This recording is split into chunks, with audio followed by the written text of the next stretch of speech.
Chapter 998. Lu Zhao looked at concubine Dai in silence. When he looked at others seriously, they would notice that his eyes were very similar to Jiang Pingji's. Concubine. Lu Zhao lowered his voice and said in a serious tone, I know what I'm doing. What do you know? Concubine Dai seemed to be triggered by something. Her hands uncontrollably squeezed Lu Zhao's shoulders. Her expression was so agitated that it was hard to suppress it. It looked a little twisted. Your mother also said that she knew what she was doing. What happened to her in the end? She died. The person who had taught her how to manage the rice and how to brew pear blossom wine with a smile the day before had died suddenly the next day. Concubine Dai wanted to scream, but she was still rational and forced herself to hold it in. Lu Zhao felt as if his shoulders were being clamped by a pair of pliers. He was in so much pain that tears were coming out, but he stubbornly did not make a sound. Concubine Dai held it in and forced herself to calm down. Look at your reaction. You must have found out the truth from some channel, right? Lu Zhao hesitated and nodded after a while. That person told me. Concubine Dai handed me the brocade box. I followed the instructions in the box and found Mother's belongings. I also found Mother's handwriting among her belongings. Before Lu Zhao came to Chongzhou, Concubine Dai, who usually ignored people, visited him in the middle of the night. It almost scared him to the point of wetting his pants. She did not say anything unnecessary. Instead, she handed him a delicate brocade box and said that it was his mother's belongings. Look at it secretly. No matter what is inside, you must keep your mouth shut. No one can tell. That was what Concubine Dai had told him. Lu Zhao was suspicious, but he could not resist the temptation of curiosity. He finally opened the brocade box quietly. There was a strange-looking key and a neatly folded piece of paper with yellowed edges. A map was drawn on the paper. Lu Zhao avoided everyone and sneaked to the place indicated on the map. He found a treasure that was enough for a normal person to live a comfortable life. However, the gold and silver were not important. What was important was the belongings left behind by his birth mother. Ever since Lu Zhao had memories, he had always thought that he was the lowliest son of a concubine. His mother was lowly, and his father treated him coldly. It was already a miracle that he could make a living in the Lu residence. However, the relic of his birth mother had subverted his previous understanding. Don't believe that bastard's words. Concubine Dai said decisively. Don't believe anything that man says. If you really can't make a decision, you can trust Lanting. Trust Lanting. Even if you are ignorant and incompetent, you will at least be a carefree prince in the future. Lu Zhao's face turned red. He really hadn't thought that far ahead. He was used to being a coward, and was used to living a comfortable life. He only wanted to set up a trap to protect the people he wanted to protect. That's what Mother wrote in her diary. Sister is absolutely trustworthy. Lu Zhao seemed to have thought of something and added, and you? When Concubine Dai heard this, she was stunned. Her beautiful face was filled with sorrow, and her eyes seemed to be weeping silently. Did she really say that? Under Concubine Dai's passionate gaze, Lu Zhao nodded with difficulty. Yes, that's what Mother said. Humph, at least she has a conscience. Concubine Dai snorted lightly, but the corners of her mouth could not help but rise slightly. I just don't understand. Why does Concubine Dai want me to get married as soon as possible? Lu Zhao was still depressed when he thought about it. He was being forced to get married. He was speechless. Get married as soon as possible, and leave the family as soon as possible, Concubine Dai said. No matter where your sister comes from, do you think she really loves you as a brother? Do you think Lu Shi loves you so much? If you are too much of an eyesore, Lu Shi's men can kill you. Lu Zhao swallowed nervously, feeling a chill on his neck. Concubine Dai was right. If he stood in his sister's way, even if she did not do anything, her men might secretly do it. He did not have that many lives to hide from the schemes of those shrewd people. Separating from the family is not a long-term solution. Concubine Dai sneered and pointed at the pile of information on young girls on the table. The girls I chose for you have good looks and good figures, but their families are not that good. Without a strong family, Lu Zhao's appearance was so weak that he would not be eye-catching. Lu Zhao took a closer look. It was true. The girls in the pictures were beautiful, but their families were not that good. Concubine Dai, we should wait for my sister to come back and make the decision. Let her help us choose. Lu Zhao still insisted on his own opinion. Concubine Dai had just calmed down, but Lu Zhao hurriedly comforted her. He raised his hand and held Concubine Dai's wrist. Concubine Dai, if what my mother wrote in her handwritten notes is true, I think you may have misunderstood something. I am not greedy for power, nor do I covet my sister's future. I did not put in a good word for that person. I only believe in my own judgment, and try my best to fulfill my mother's last wish. What was her last wish? What do you think? Lu Zhao asked. Concubine Dai's beautiful cheeks were covered with frost, and her eyes were full of murderous intent. Lu Zhao felt that his neck was about to freeze. She was killed by someone, but she still refused to forget that person. I compromised and married him. Why didn't she look at me? Lu Zhao was speechless. No, there was too much information in this sentence. Lu Zhao, remember, you can't win against those two people. When Concubine Dai said this, her eyes flashed with fear. What two souls in one body? I don't believe it at all. That was clearly a lonely ghost of unknown origin. As for the other person, Lu Zhao patted Concubine Dai's shoulder to calm her restless emotions. He opened his dark and pure eyes and said softly, Concubine Dai, I know. But it seems that there are some things that only I can do. Lu Zhao was not a stupid person. Since he knew the social status of a concubine, he knew how to hide his abilities. He could learn the things that the teacher taught him only once, but he still pretended that it was difficult, and insisted on learning it more than 10 times. Because he could not steal his brother Lu Shi's limelight. Well, in the end, it was confirmed that it was his sister. After all, if a concubine wanted to live a good life, he must not be better than a legitimate son. At such a young age, no one taught Lu Zhao these things, but he learned it without a teacher, which showed how smart he was. But there was something that he must not know. If one pretended to be a pig to eat the tiger for too long, he would sooner or later become a pig. Lu Zhao pretended to be a bad student, and after a while, he became like a pig. It was good to be a bad student, and he did not have to care about eating, drinking, and playing. Coincidentally, his sister, who came back from the dead, was an all-rounder, and in the future, she would be the ruler of the world. Who could be more powerful than him? Not to mention that Lu Zhao was heartless, and did not care about his sister's kindness. He had not met his sister many times, and they did not even talk much. How could they talk about feelings? What can you do? Concubine Dai sneered. Even if you don't hide your abilities, who can you beat? Lu Zhao. He could not beat anyone, so there was no need to remind him of such a sad reality again and again. No, Concubine Dai. Lu Zhao looked around and waved at her. The two whispered, I suspect that person is fake. Fake. Concubine Dai opened her eyes wide in shock. Chapter 999. After much persuasion, Concubine Dai was sent away. Lu Zhao, who had a headache from being urged to marry, let out a long sigh of relief. However, he was only happy for 2 days before another matter came to him. This time it was a little tricky. This had to start with Lu Zhao's gang of scoundrels. As a young master with 2 thick legs, Lu Zhao, the son of a concubine, was very popular in Chongzhou. Whenever there was something fun or delicious, people would remember him. He was like a flower at a banquet. Wherever there was good wine and food, he would be there. On this day, he went out as usual. The person who sent the invitation was a member of an aristocratic family in Chongzhou. It was from his sister's faction. Lu Zhao naturally had to give face. Not only did he have to go, he had to dress up before going. He was dressed neatly from head to toe. Jade pendants hung from his waist. Silk and satin were fragrant. He took his favorite fan, and wore an exquisite jade crown. Like a butterfly he flew out. Just as he arrived, Lu Zhao was surrounded by people. Now the playboys of Chongzhou followed his lead. So what if he was a son of a concubine? Lu Zhao knew that his status as a son of a concubine was something that many legitimate sons could not even catch up to. Many people talked to him. Even if they were cursing in their hearts, they still had to say nice things and compliment him. These were the beautiful days of having 2 thick legs.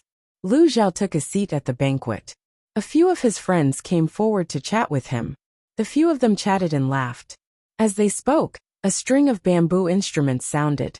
A row of scantily dressed beauties with veils on their heads walked in amidst the fluttering flower petals.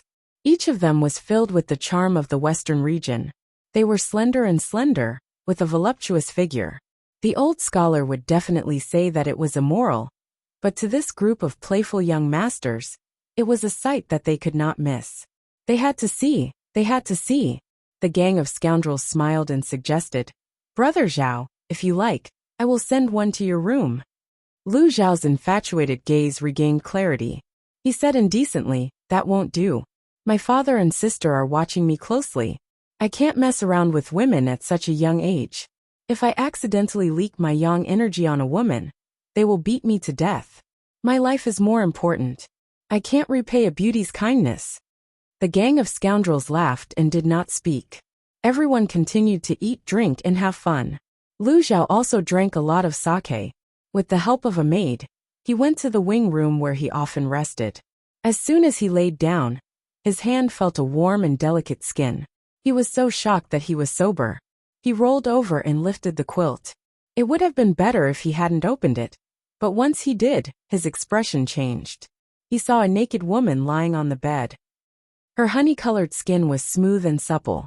Even though it was just a glance, Zhang Xian could tell how good the other party's figure was. The areas that should be plump were not reduced at all, and the areas that should be thin did not have any excess fat. That soft waist was thin and flat. Do not look at indecent things. Don't look. Lu Zhao covered his eyes with one hand and waved the other at the woman. "Get out of here. Who allowed you to lie here? Put on your clothes and leave this place as soon as possible. Old witch, do you want to eat the cradle?" Lu Zhao was 4 years younger than Jiang Pingji. He was only 15 or 16 years old. He was still young and wanted to develop quietly. He was determined not to act recklessly. The woman was about to strike a seductive pose, but when she heard Lu Zhao's words, her pretty face darkened. She got up from the bed. Lu Zhao secretly heaved a sigh of relief. However, before he could completely relax, an unfamiliar warmth wrapped around him like a water snake and coiled around his neck. The fragrance from the woman's body rushed to his nose. Lu Zhao was so shocked that he raised his hand and pushed her away. "Don't you have any shame?" Lu Zhao said. "I asked you to leave, so leave." Lu Zhao did not show it on his face, but he was suspicious in his heart. He understood his gang of scoundrels. Those people would not go against his wishes. Unless, Lu Zhao's heart turned cold, but he did not show it on his face. The naked woman laughed coquettishly and tried to move forward. Lu Zhao dodged twice and was shamefully pressed down on the bed by the woman. When it was time to use books, one would regret not having enough. One would not know the difficulties without experiencing it. Nonsense. What's the use of reading? If he had learned more riding and archery, and trained his body, he would not have been unable to free himself from a woman. "Slow down. Don't take off my clothes. Are you a woman?" Lu Zhao struggled desperately. The woman laughed. "Are you a man?" If other people had such a beautiful woman throwing herself at them, they would have been entangled with her. Why did this guy look like he was about to cry? She was stunned for a moment. Lu Zhao immediately found an opportunity to push her away and yelled outside. "Help! Someone is molesting me." His cry for help was useful. Finally, someone heard the commotion and rushed in to rescue Lu Zhao, who was in a sorry state. Everyone was speechless. Who was molesting who? Lu Zhao's cowardly look made everyone speechless. How could he not take advantage of a woman who was sent to his door? Could it be that Lu Zhao's upbringing was really so strict that Lu Shi and Lu Shi both restrained him, so that he could maintain his chastity? Lu Zhao secretly heaved a sigh of relief. How could a beauty's kindness be so easy to bear? Investigate. Find out who sent this woman. Lu Zhao's face was red with anger. His hands trembled as he tidied up his clothes. It was obvious that he was really angry. Everyone looked at each other in disinterest. He was only sleeping with a woman, but he made it sound like he was being slept with. He hadn't even slept with her yet. Lu Zhao didn't care. The woman was detained for questioning. His followers had already begun to investigate. The final result made Lu Zhao's heart turn cold. On the surface, the woman was a dancer kept by the aristocrats of Chongzhou. To put it nicely, she was a dancer. To put it bluntly, she was a tool for sexual intercourse. When he had nothing to do, he would dance for his master and warm his bed for his master. After a deeper investigation, the woman's background made Lu Xiao wary. This woman was originally kept by the aristocrats of Chongzhou. Unfortunately, that aristocrat was a chicken that was killed by his sister as a warning to others. Excluding this layer of relationship, the woman also had connections with the north borderline. He had to be wary of this. Lu Xiao was deep in thought. The gang of scoundrels beside him said, "Brother Xiao, it's just a woman. It's not necessary." Lu Xiao said, "Why not? There's something wrong with this woman's identity." The gang of scoundrels jumped in shock. Is there a problem? I bought it especially for you." He had wanted to use it to please Lu Xiao. He didn't expect to fail and hit the horse's leg. If he had known that Lu Xiao didn't like women, he would have looked for a man. Lu Xiao came happily and left angrily. Before he left, he even took the woman with him. "Tell me, who sent you?" Lu Xiao asked. The woman blinked and asked flirtatiously, "Didn't I ask just now? Tell me the truth. Do you think you can hide this from me?" Lu Xiao thought of the scene in the room. He was so angry that his liver trembled. He was a man, but he was almost raped by a woman on the spot. Which dancer has such great strength and learned such profound martial arts? If not, he wouldn't have to beg for help. Chapter 1000. Tell me, who are you? Lu Xiao lifted the woman's chin with his folding fan. I don't have much patience. If you don't tell me the truth, I have many ways to make you talk. Do you really think that I, Lu Xiao, am too weak to touch a woman? Because Lu Xiao used a bit too much force, a red mark was left on the woman's chin. She didn't get angry. She looked around and rolled her eyes. Even though she was a prisoner, she still winked at Lu Xiao. Do you really want to know? The woman smiled. It seems that Lu Sanlang isn't as ignorant and incompetent as the rumors say. At this point, a hint of surprise and undisguised admiration flashed through the woman's eyes. If you dare to talk, I dare to listen. Lu Xiao was secretly scared. He raised his hand and put away his precious folding fan. In his mind, he wanted to go back and have his servants clean it to prevent it from getting dirty. The woman smiled. I suddenly don't want to talk anymore. I want to see what means you can use to make me talk. Although she was tied up, she was very close to Lu Xiao. Her body softened and she fell into his arms. Her elbows, which were tied behind her back, slightly bent and rubbed against Lu Xiao's chest. Then she coquettishly said, like a weak water snake, she twisted closer and rubbed against a certain bulge. Lu Xiao didn't react at first. He thought that the woman was going to kill him. When the woman rubbed against him with her full buttocks, the young man who didn't know what was going on instantly blushed. He slapped her face to the side with his fan and shouted angrily, You woman, do you have any shame? I've never seen anyone more promiscuous than you in my life. The woman was stunned by Lu Xiao's slap. Her beautiful face twisted for a moment. However, she was very patient and changed her strategy in an instant. She let out a soft moan, and her voice was full of twists and turns. Lang Jun, you made me feel so good. Again, Lu Xiao's face turned red and green. The woman's shamelessness was far beyond his imagination. Do you really think that I don't hit women? Lu Xiao saw that the other party was wriggling towards him, and quickly lifted his leg to kick him away. He dodged and said, If you continue like this, I'll immediately send someone to tie you up and send you to my sister. I can even use you to reward the soldiers. The woman's face changed when she heard this. The smile on her face disappeared. Lu Sanlang, you're such a coward. The woman struggled to sit up. Most of the thin clothes she was wrapped in had fallen off due to the struggle just now, revealing a large area of her white flesh. She didn't mind her appearance, and instead looked at Lu Xiao with a sneer. Lu, she is just a woman. In the end, she will still have to marry. The Lu family business will be inherited by you in the end. Are you willing to submit to others? He was bullied by a prostitute outside, and this person actually wanted to pack up the trouble and let his elder sister deal with it. Could he be more useless? Lu Xiao found a safe distance to ensure that the other party wouldn't pounce on him. Only then did he slowly calm down. Why would I not? Lu Xiao squinted. His black eyes flashed with a hint of fierceness. The woman in front of him must have been ordered to instigate him and his sister. He thought for a moment and smiled. Do you know how much my monthly salary is? Do you know how much the brocade satin, the fragrant pouch, the agate bracelet, and all these miscellaneous things are worth?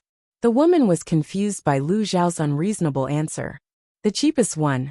If you use your body to earn money, you can earn it for at least 3 to 5 years, right? Lu Zhao smiled wickedly. The woman's face suddenly turned pale. He continued, I don't need to do anything. As long as I live a simple life, my identity can bring me endless wealth and a superior status. Why should I give up a good life and be stupid enough to fight for power with my sister? The woman widened her eyes in shock. This was completely different from the script.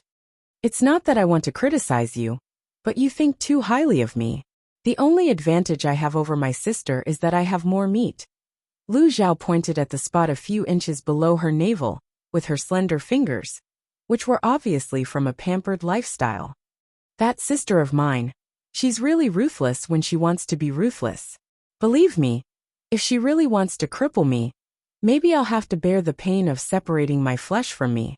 Although Jiang Pingji didn't act too tough and ruthless in front of Lu Zhao, he wasn't stupid. How could he not guess? Under the woman's shocked gaze, Lu Zhao continued, I think you have some misunderstandings about the Han culture. There's nothing wrong with a man inheriting the family business, but it doesn't mean that a dominant daughter doesn't have the right to inherit. Have you heard of marrying into the family? Not to mention that I'm a bastard. Even if I'm a legitimate son, it's easy for my sister to kill me quietly. No matter who the master behind you is, I can only say that his brain isn't good. Why don't you instigate my father to fight with my sister? Why don't you go to heaven? How much respect do you have for him to fight with a ruthless sister with his tonnage? The woman was stunned by Lu Zhao's words. She couldn't wrap her head around it for a while. Her face darkened. Are you really willing? Lu Zhao snorted. He said, I'm willing. I'm willing. She was afraid that he wouldn't even have the chance to be willing in the end. The woman was angered by Lu Zhao. She said angrily, coward. Riches come from danger. The youth in front of her was useless to the extreme. Lu Zhao raised his eyebrows. Continue scolding. If you haven't studied much, can't recognize a few words, and don't have much knowledge, I can still help you. The woman almost crushed her pearly white teeth. She had never seen a useless person who was more cowardly and useless than Lu Zhao. He was determined to be useless, and no one could help him up. How could such a Lu Zhao make him and Lu Shi fall out? The woman's mind spun a few times. No one knew what she was thinking. A trace of malice flashed in Lu Zhao's eyes. He said, Sister is too far away. Why don't I hand you over to my father? Lu Zhao was a man of his word. When he got home, he threw the woman to Lu Shi, who was unemployed at home. This woman is trying to sow discord between you and Lanting? Lu Shi frowned. A trace of disgust flashed in his eyes. Lu Zhao said, This person has evil intentions. We can't let her go easily. Sister is in danger in the Beijiang. We can't let these people take advantage of her. You're right, Lu Shi said. Lanting is open-minded, but no matter how good your relationship is, it can't withstand suspicion. If these people ruin your relationship with Lanting, they won't be able to pay for it even if they die a few times. Leave this matter to me. You can go now. Before Lu Zhao left, he asked, Father, how do you plan to deal with this woman? Lu Shi said, Break her limbs and twist her tongue. Throw her on the street. Since there was a plan to sow discord, the person behind it must be paying attention to the woman's movements. They could use this opportunity to find the person behind it. Chapter 1001. Watching Lu Zhao's figure disappear into the distance, Lu Shi let out a slight sigh. Lu Shi turned to look at the woman and saw her affectionate eyes. A wave of disgust surged in his heart. Someone take her. Lu Shi frowned before he could finish his sentence. His body swayed, and he had to support himself with one hand on the table to keep himself from falling. After a long while, Lu Shi's tightly furrowed brows relaxed slightly, but there was a hint of gloominess between his brows. The servant didn't hear the order, so he reminded him. Master? Lu Shi glanced at the woman with disgust and said coldly, skin her and throw her anywhere. The woman was so scared that she fell to the ground. He had only broken her limbs and twisted her tongue. But now he wanted to skin her alive? Lu Shi rubbed his eyebrows and put one hand behind his back. He was about to get up and go to the back hall. He suddenly thought of something and said, "By the way, remember to dig her eyes out first." Dig her eyes out. The woman's eyes widened in fear. She struggled violently, but she was tied up. How could she break free? When Lu Zhao knew what would happen to the woman, he still shivered even though he was mentally prepared. "I have to write a letter to my sister and explain what happened." Lu Zhao was so scared that his hand was shaking. He felt like he was the most normal person in the family. His father looked gentle, but he was ruthless. His sister looked bright, but she killed people like flies. He was the only one who was terrified. Concubine Dai came to see him. She sneered at his reaction. Now you know how to be afraid.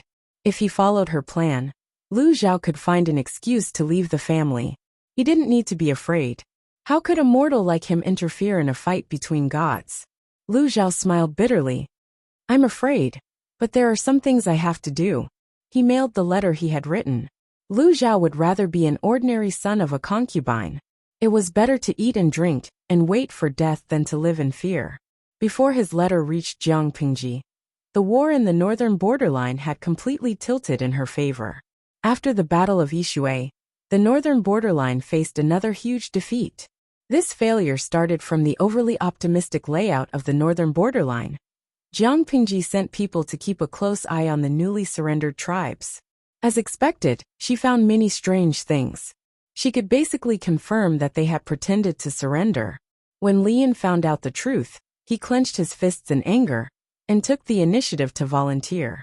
If he didn't beat up these sons of bitches so badly that even their grandmother wouldn't recognize them, he, Lian, would write his name backwards. Fu Wang was rather tempted. He had been holding back a little too much recently.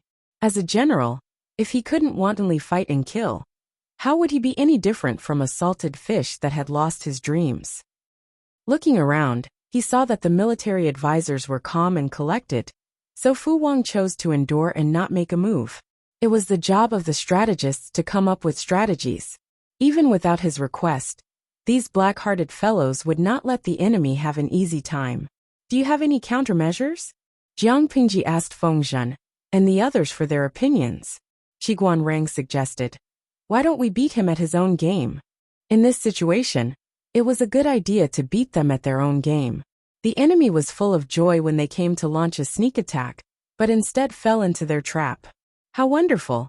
Fengzhen frowned and said disapprovingly, "If they choose to attack at night, it would be a good idea to beat them at their own game. We can set up an ambush in advance. But what if they choose to daydream? When we were fighting with the northern borderline army, they suddenly stabbed us in the back. The situation was already chaotic. The northern border's cowards who pretended to surrender rose up from the rear. Our main force could not take care of both the front and the rear. Zishir's worries are not without reason." Qiguan Rang thought for a moment and said, "The north borderline has launched several night raids, but they have not been able to gain any advantage over our army. Instead, they have been defeated time and time again. After learning these lessons, they will be more careful when they want to launch a night attack. They won't dare to try it easily. If that was the case, they would have to be careful. If they were careless and failed miserably in an easy task, the drop in morale was secondary. What they were afraid of was a counterattack from the northern borderline. If they succeeded in their counterattack, their efforts in the first half of the year would be for naught. When dealing with tough bones like the northern borderline, if they were not crippled in one go, they would not truly be docile." Sun Wen lowered his eyes. He seemed to have thought of something, and his lips curled into a cold smile. "My lord, I have a plan that can ensure our safety." Jiang Pingji said, "Tell me in detail." Sun Wen stepped forward and bowed. He said, "Everyone in the tribe is a captive. Naturally, they are part of our army. They should be contributing to our army." None of the people present were stupid.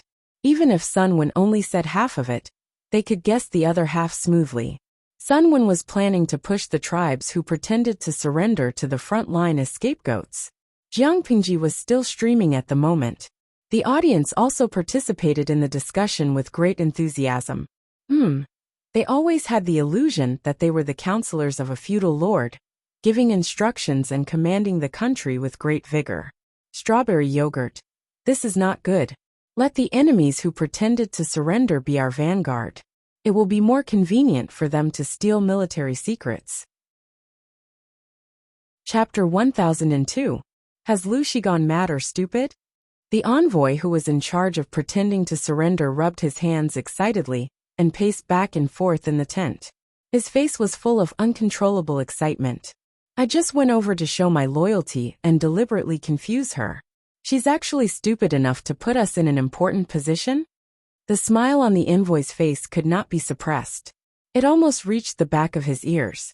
In order to win Jiang Pingji's trust and lower their guard, the envoy from the northern borderline had to show his loyalty when he saw Jiang Pingji. He never thought that the other party would really dare to use the troops who had just surrendered. Ha ha ha. Lu Shi even said don't suspect the people you use, and don't use the people you doubt. What a joke. The envoy from the northern borderline had a hazy and stern look in his eyes. When he thought of the war and casualties that Jiang Pingji had brought to the northern borderline, he wanted to tear this woman apart and eat her alive. Are the people of the Central Plains so naive? But naivety is naivety. It's convenient for us to go to the front line. For the northern borderline, Jiang Pingji, who had brought them huge casualties, was a devil and executioner who killed without batting an eye. His companion's ears grew calluses from listening to him. He said impatiently, "You've repeated the same words several times. Lu Shi might not have good intentions in sending us to the front line. Isn't he just using us to charge and break through the enemy lines for him? We're sacrificing our lives for nothing. If they went to the front line, the enemy would be their people. What was there to be happy about?" The envoy from the northern borderline put on a stern face and showed an expression of exasperation. You're really stupid. Why can't you think positively? What does it mean for us to be the vanguard? It means that Lu Shi's battle deployment can't be hidden from our eyes. We'll inform the imperial court and work together. No matter what tricks Lu Shi has, he won't be able to escape. As for being used by Jiang Pingji to kill each other, compared to the overall situation, this sacrifice was nothing. A man had to learn to make choices and not be constrained by petty gains. His companion sneered and said, "I don't know about other things, but I know that Lu Shi is a sinister and cunning person. How can he easily trust the enemy who has just surrendered? Maybe there's a trap waiting for a fool like you to jump into it." The face of the northern borderline tribe emissary darkened. This person was always going against him. The more he looked at him, the more he disliked him. "Humph," he snorted heavily and said darkly, "Since that's the case, don't regret it when you make a great contribution in the future." His companion felt extremely aggrieved. He suspected that Jiang Pingji had other plans, but it didn't mean that he didn't want to share the credit. The northern borderline tribe emissary continued, "Besides, we have no choice but to agree to this. I have pledged my loyalty to Lu Shi. Now that he has asked us to go to the front lines, do you think I can find an excuse to refuse?" Once he declined, the other party would become suspicious even if he didn't. You don't have to worry too much. If Lu Shi really knew that we were faking our surrender, she would have already sent troops to encircle and annihilate us. Why would she put us in an important position? When the accomplice heard this, he felt that it made sense. They did not have the initiative in this matter. If Jiang Pingji wanted to scheme against them, they could only take it one step at a time. We will inform the acting king of the imperial court of this matter and try to reduce casualties. The accomplice was loyal to the northern borderline. When he thought of killing his own people on the battlefield, he felt upset. Although we have to put on a show for Lu Shi, we can't go overboard. The northern borderline tribe emissary wanted to claim credit, so how could he listen to his words? Not only that, but he also felt that his companion was too timid and soft-hearted. They could only get access to real military secrets if they completely won Lu Shi's trust. If she became suspicious or discovered something, not only would they have to die, but even the people they brought along would have to die with them. If this matter was successful, the benefits would be unimaginable to them. Wealth came from danger. Little did they know that their little tricks were all within Jiang Pingji's expectations. It was still unknown who would emerge victorious. The acting king of the northern borderline had been replaced by the sixth prince. When he saw the secret report that the northern borderline tribe emissary secretly passed to him, he was so happy that he slapped the table and stood up. The heavens want our northern borderline to prosper. The sixth prince was overjoyed. He summoned his maternal uncle and a few advisors that very night. He knew that it was not good to rely too much on the power of the external relatives, but that was his biological uncle. If he could not even trust them, who else in the world was worthy of his trust? The sixth prince's uncle read the secret report. His eagle-like eyes darted around and he asked, "Acting king, is this true?" "The information is true. Of course it is true." The first uncle asked in a low voice, "Has the acting king thought about who to send to put on this show?" The sixth prince was stunned for a moment. He said, "I haven't thought about it yet." The maternal uncle smiled sinisterly and said meaningfully, "Why don't the acting king take this opportunity to clean up the mess?" The sixth prince's eyes darkened. He understood what his maternal uncle was hinting at. This was indeed a good opportunity to eradicate dissidents. Although he had become the acting king with the support of his maternal tribe, his other brothers were not without the ability to resist. If he did not completely suppress his brothers, his position as the acting king would be unstable. The acting king and the king only differed by one word, but the two could not be equated. "Uncle, let me think about it again." He could not show too much enthusiasm when dealing with his own brothers. It would make him look so cold and heartless. He said that he would think about it, but he was just being pretentious. The sixth prince targeted the eighth prince. The first and third prince were already useless. The fifth prince was useless. The eighth prince and the seventh prince teamed up to cause trouble. They were the biggest threat. Counting his surviving brothers, the sixth prince did not hesitate to aim the butcher's knife at his own brothers. The society of the northern borderline was like this. There was no brotherhood at all. When the father died, the sons could inherit the wives' and concubines' property. When the brothers died, their wives and children could also be inherited by their brothers. In such a chaotic and unruly society, these princes could not be expected to treat each other with respect.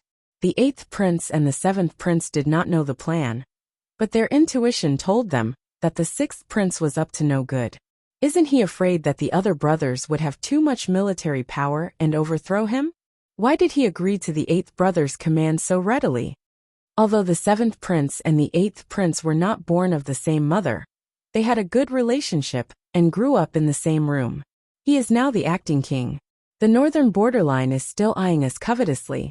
At this time, we have to work together to overcome the difficulties. The eighth prince smiled and did not seem to take this matter to heart. Instead, he was very open-minded to persuade the seventh prince not to cause trouble. "Eighth brother, you treat him as a brother, but he does not treat you as a brother. You are always so kind. Sooner or later, you will be schemed against by the sixth prince." The seventh prince shook his head with a worried look. Chapter 1003. The flags were like clouds, and the drums were like thunder. The strength of the northern borderline was greatly damaged, but a starving camel was still bigger than a horse. Their foundation was still there, and they could still muster up tens of thousands of troops. The two armies faced each other, and the atmosphere was extremely heavy. Jiang Pingji rode on a warhorse, wearing armor. She held a broad-backed long sword in her right hand, and looked like she was ready to strike. "Lord, it looks like the northern borderline has indeed been damaged." Feng Zhen rode beside Jiang Pingji. He used his right hand to shield his forehead from the sun, avoiding the overly hot light. The two armies were far apart, and they maintained a safe distance to prevent the enemy from charging without saying a word and catching them off guard. Feng Zhen squinted with difficulty, trying to discern the structure of the enemy's troops. Because of the outdated lighting equipment, most people in the ancient times were short-sighted, especially scholars. Feng Zhen was no exception. Jiang Pingji was different. Her eyesight was very good, and she could clearly see things far away. Although there aren't as many cavalry as we imagined, we can't underestimate them. Even if there were only 10% of the cavalry, it was still more than 10,000 cavalry. If they charged together, the impact would be huge.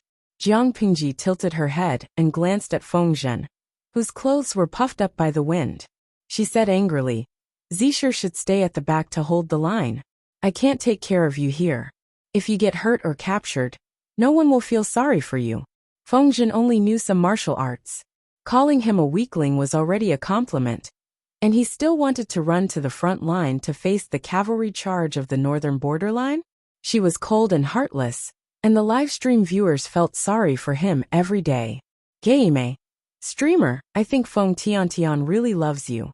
You criticize him every day, but he doesn't leave you. Kong Dandan. That's impossible. Feng Tiantian only likes mature women with voluptuous breasts. Don't you think the streamer looks like a woman? Mayor Nyang. Upstairs you're making trouble. Although the streamer is quite manly, she has voluptuous breasts too. You're criticizing two people. The viewers on the red bullet screen laughed and laughed, but the viewers on the blue bullet screen didn't understand what they were so happy about. It couldn't be helped. They joined too late, so they didn't know that Feng Zhen really loved the joke of an older sister disliking a lowly. Feng Zhen didn't get angry, even though he was rebuked. Instead, he thickened his skin and went along with the flow. He laughed and said, My lord, you're wrong. If something really happened to me, the children at home would definitely cry. How could you say that no one would feel sorry for them? Jiang Pingji didn't have time to deal with Feng Zhen. She looked straight ahead with a grave expression. If anyone could see it, they would realize that there was a huge screen floating in front of Jiang Pingji. Under her control, the camera angle of the livestream room suddenly rose, turning into a bird's-eye view mode. In this mode, she could clearly see the general arrangement of the troops at the rear of the northern borderline. For Jiang Pingji, this was probably the only benefit of watching the livestream, apart from understanding the situation and enjoying the show. At that moment, there was no advanced war equipment. Jiang Pingji had an advantage in the field of high altitude, which meant that she had a powerful trump card. Someone hand this to General Fu. Jiang Pingji drew a simple picture of what she had memorized and sent it to Fu Wang. Although Jiang Pingji was the lord, the real commander-in-chief was someone else. As for her, how could one enjoy themselves on the battlefield without fighting? The sound of the drums was like thunder, resounding through the sky. The morale of the troops rose steadily. Even the viewers in the livestream room, who were watching the livestream, were affected and became hot-blooded. Tangmen Shengling Kai The streamer must have been stifled recently. Haha, I can finally go out and have fun. Fuxing Ruotsai. My heart aches for the streamer's subordinates. It's exhausting to have such a lord. Guikai Guofengxio. To be honest, I don't recommend that the streamer go out and have fun. It's too dangerous. Seriously, this seems to be the first time that the streamer has confronted the two armies of the northern borderline and faced them head-on. The cavalry's mobility is too strong, and their charge is fierce. The streamer is playing with her life. Zhao Huangsheng. The streamer has fought a few battles with the northern borderline. How can you say that this is the first time? Lao Siji Lianmeng. Previously it was either an ambush or a trick. There was more or less an element of trickery, so it can't be considered a head-on confrontation. It's different now. The two armies are facing each other. The streamer's side has to face the charge of more than 10,000 cavalry from the northern borderline. The meaning is different. The northern borderline is famous for their cavalry. They are the mighty army that roams the grasslands. Previously, they were separated by the Yi River. Later, when the man-made flood broke out, the cavalry of the northern borderline could not display their advantage at all. At this moment the terrain is flat. It's very suitable for the cavalry of the northern borderline to charge. How can the combat index be the same? The current battlefield is more dangerous than before. As the lord, Jiang Pingji still wants to go to war. It's no wonder that the audience feels so sorry for Jiang Pingji's subordinates. Jiang Pingji wore a faint smile on her face. She naturally understood what the audience could understand. However, the audience did not understand ancient wars after all. They did not know that their worries were unnecessary. Jiang Pingji is going to war. but it doesn't mean that she must be at the forefront. Most of the general's duties are to command and dispatch, not to kill the enemy. When the two armies are in a complete melee, the generals will only lead the troops to fight the enemy. If the main general is to charge and break through the enemy's first wave of firepower, no matter how many main generals there are, it will not be enough to kill them. Compared to Jiang Pingji's orderly side, the northern borderline is somewhat disharmonious. Everyone has their own ulterior motives. The 8th prince is dressed in a red military uniform. He is majestically riding on a horse. Beside him is the deputy general, the 7th prince, who is also dressed in an orange-yellow military uniform.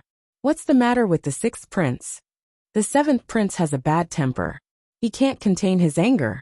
Is he a pig? There are not so many rules in war in the northern borderline. If they want to fight, they fight. If they want to retreat, they retreat. Even if they want to launch a sneak attack, it is straightforward. His suggestion is to take the lead and attack before Jiang Pingji's army completely sets up their formation. More than 10,000 cavalrymen charge together. The enemy is not prepared. It is not a problem to launch a sneak attack. In the end, I don't know the 6th prince's temper. He insists on fighting with the other party. Fight my ass. The 8th prince has a faint smile on his face. However, those who are familiar with him know that his smile is slightly forced. In front of the two armies, at least leave the 6th prince some face.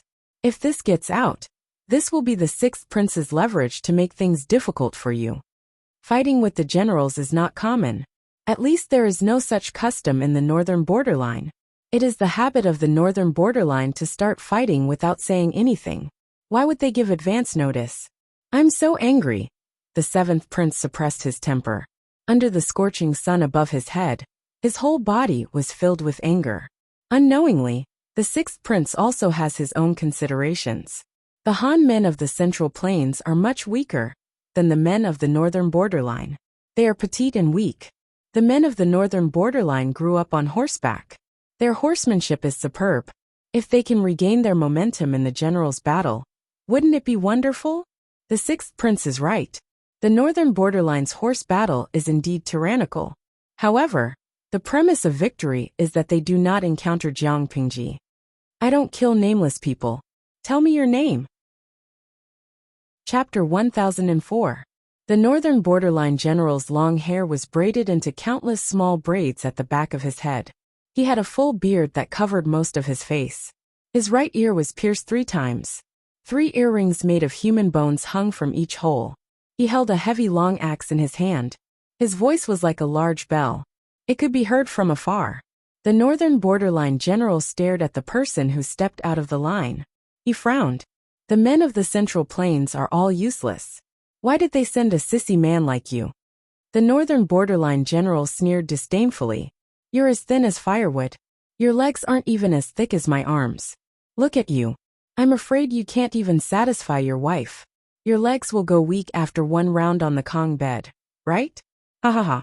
If you can't satisfy her, I'll help you. The northern borderline general said obscenities, but his eyes did not change. Obviously, his words were just to disturb the enemy's mood. The greater the emotional fluctuation, the easier it was to reveal flaws. Jiang Pingji rode Little White forward slowly. She stopped more than 100 meters away from the other party. She wore a silver armor that day. The armor was thick and heavy. Her cleavage had long been tied up, so the rise and fall of her womanly figure could not be seen. Although she was a woman, she was already 175 meters tall.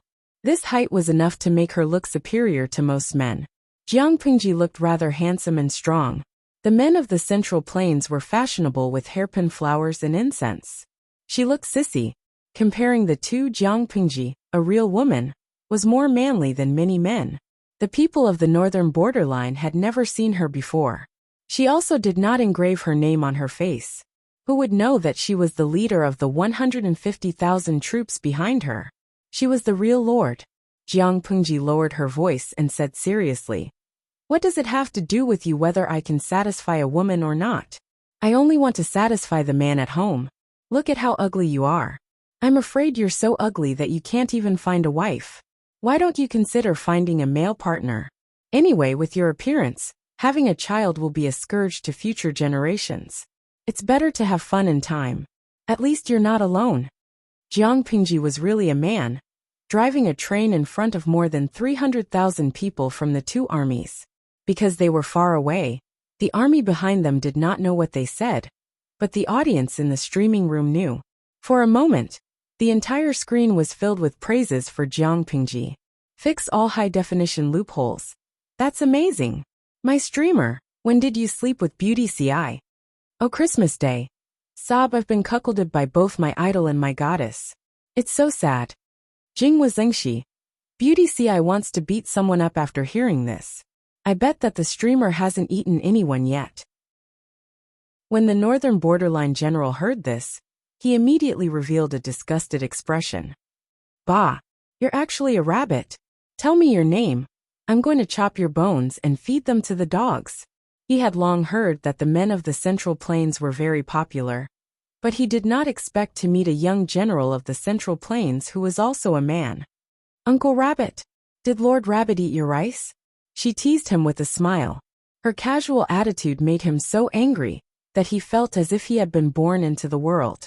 She said, speaking of which, you have a strange habit. Every time you kill someone, you always ask for their name before you do it? I'm different. You don't have to tell me your name. I've killed too many people. I'm too lazy to remember. What did it mean by the blade does not behead the nameless? It meant that he would not kill if he did not tell her his name. Just imagine, when two armies were at war and there was chaos, he would yell at a person and ask him what his name was. The scene was quite beautiful. The Northern Borderline general intended to disturb Jiang Pingji's mood, but he did not expect to be angered by her instead. Little brat, give me your life. Since he could not win in words, he would fight. He held his long axe and clamped his legs on the horse's belly. He took the lead in attacking Jiang Pingji. The edge of the long axe drew a white light in the air, like a snow-white lightning bolt, and struck toward Jiang Pingji. The warhorse under him was encouraged by its owner, and its movements were steady and agile. The warhorse of the Northern Borderline had a good bloodline. Even if the owner on its back was extremely heavy, its movements were not slow. Little White was not willing to fall behind a horse. It had the advantages of the Northern Borderline warhorse and the Fergana horse of Shalon. Whether it was endurance or explosive power, it was one of the best. Except for White, it had never been afraid of any warhorse. Jiang Pingji smiled and said, Little White, take it easy. Compared to Little White's high fighting spirit, as the owner, she was a little lazy, as if the horse was free to do whatever it wanted. Seeing this, the Northern Borderline general's anger rose high. How could this slender Central Plains rookie look down on him so much? Anger rose in his heart, and the strength in his hands increased. Clang! The axe and the big knife collided, making a harsh sound. He thought he could use his great strength to knock Jiang Pingji off the horse, but he did not expect that she was not a normal person at all. Little White, who was under him, felt the strength on his back increase. He roared loudly, and 2 streams of hot air came out of his nostrils. Jiang Pingji smiled and said, Aya, such a weak strength, not to mention women.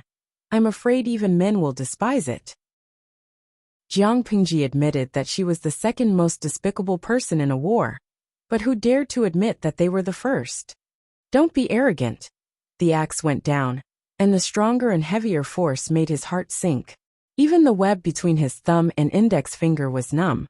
Jiang Pingji steered Little White to take a step back, and the Northern Borderline general took the opportunity to catch up.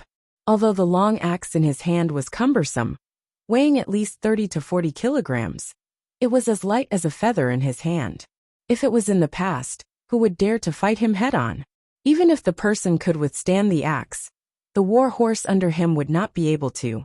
Jiang Pingji was still at ease. The two kept fighting, and it seemed that they were equally matched. The layman just watched the show, while the expert knew the ropes. The audience in the streaming room knew that Jiang Pingji was fooling around, but seeing the fierce fight between the two, they still broke out in a cold sweat for Jiang Pingji. That person's horse can't take it anymore. Fu Wang had excellent eyesight, and after a careful look he found the trick.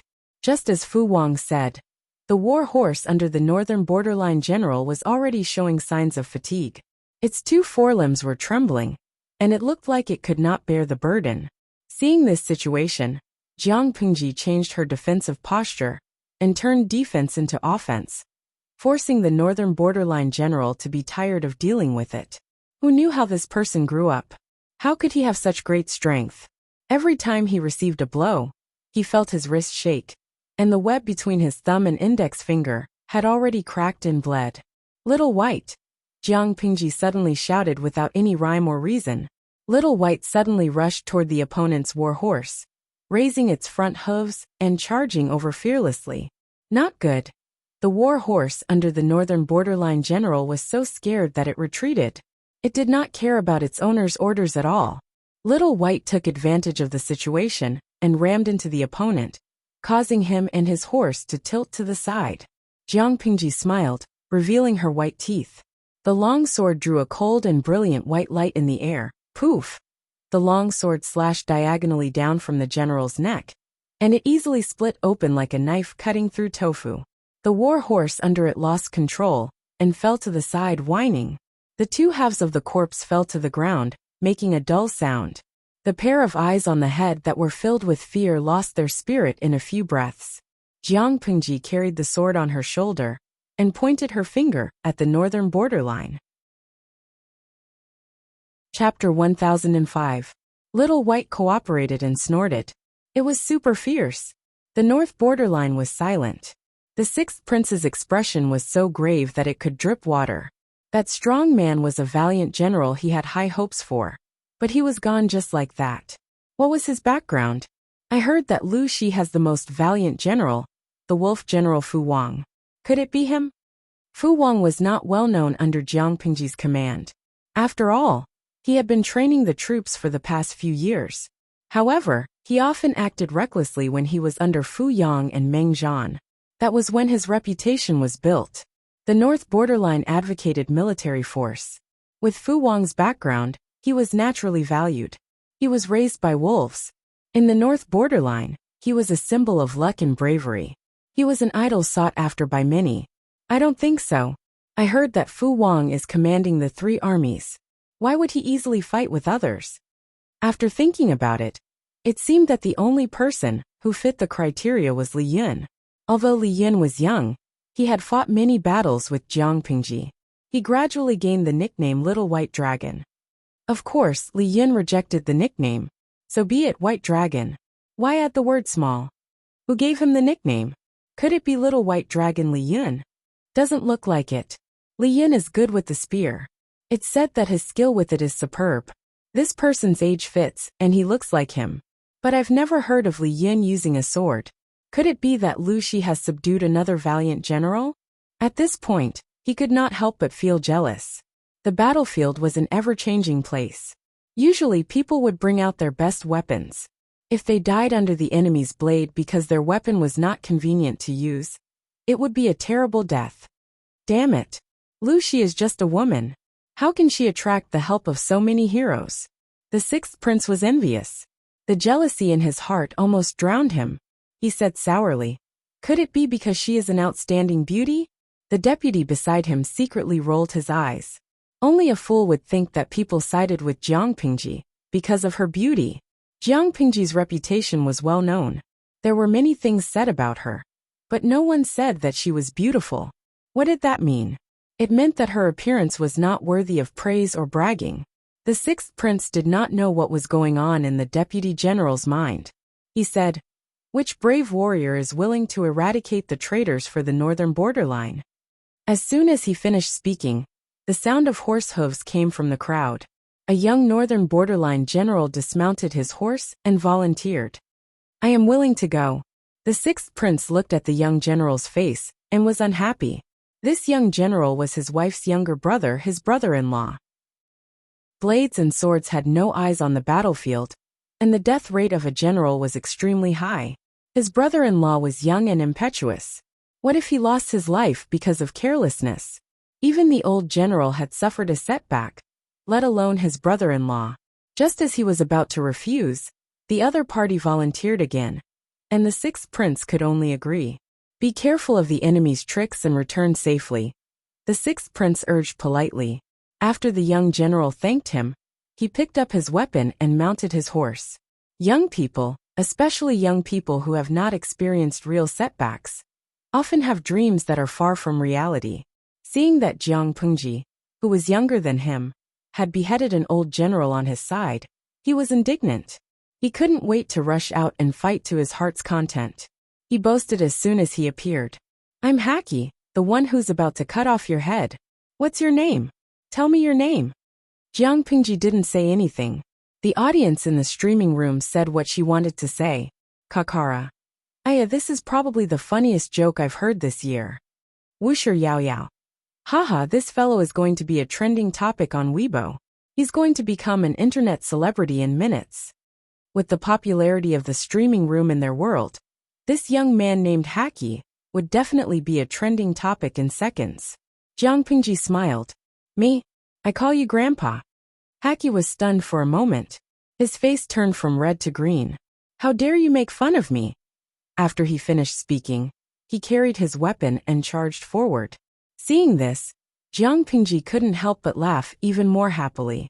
Is there no one else in the northern borderline? They actually sent you out to embarrass yourself. The sound of weapons clashing was deafening.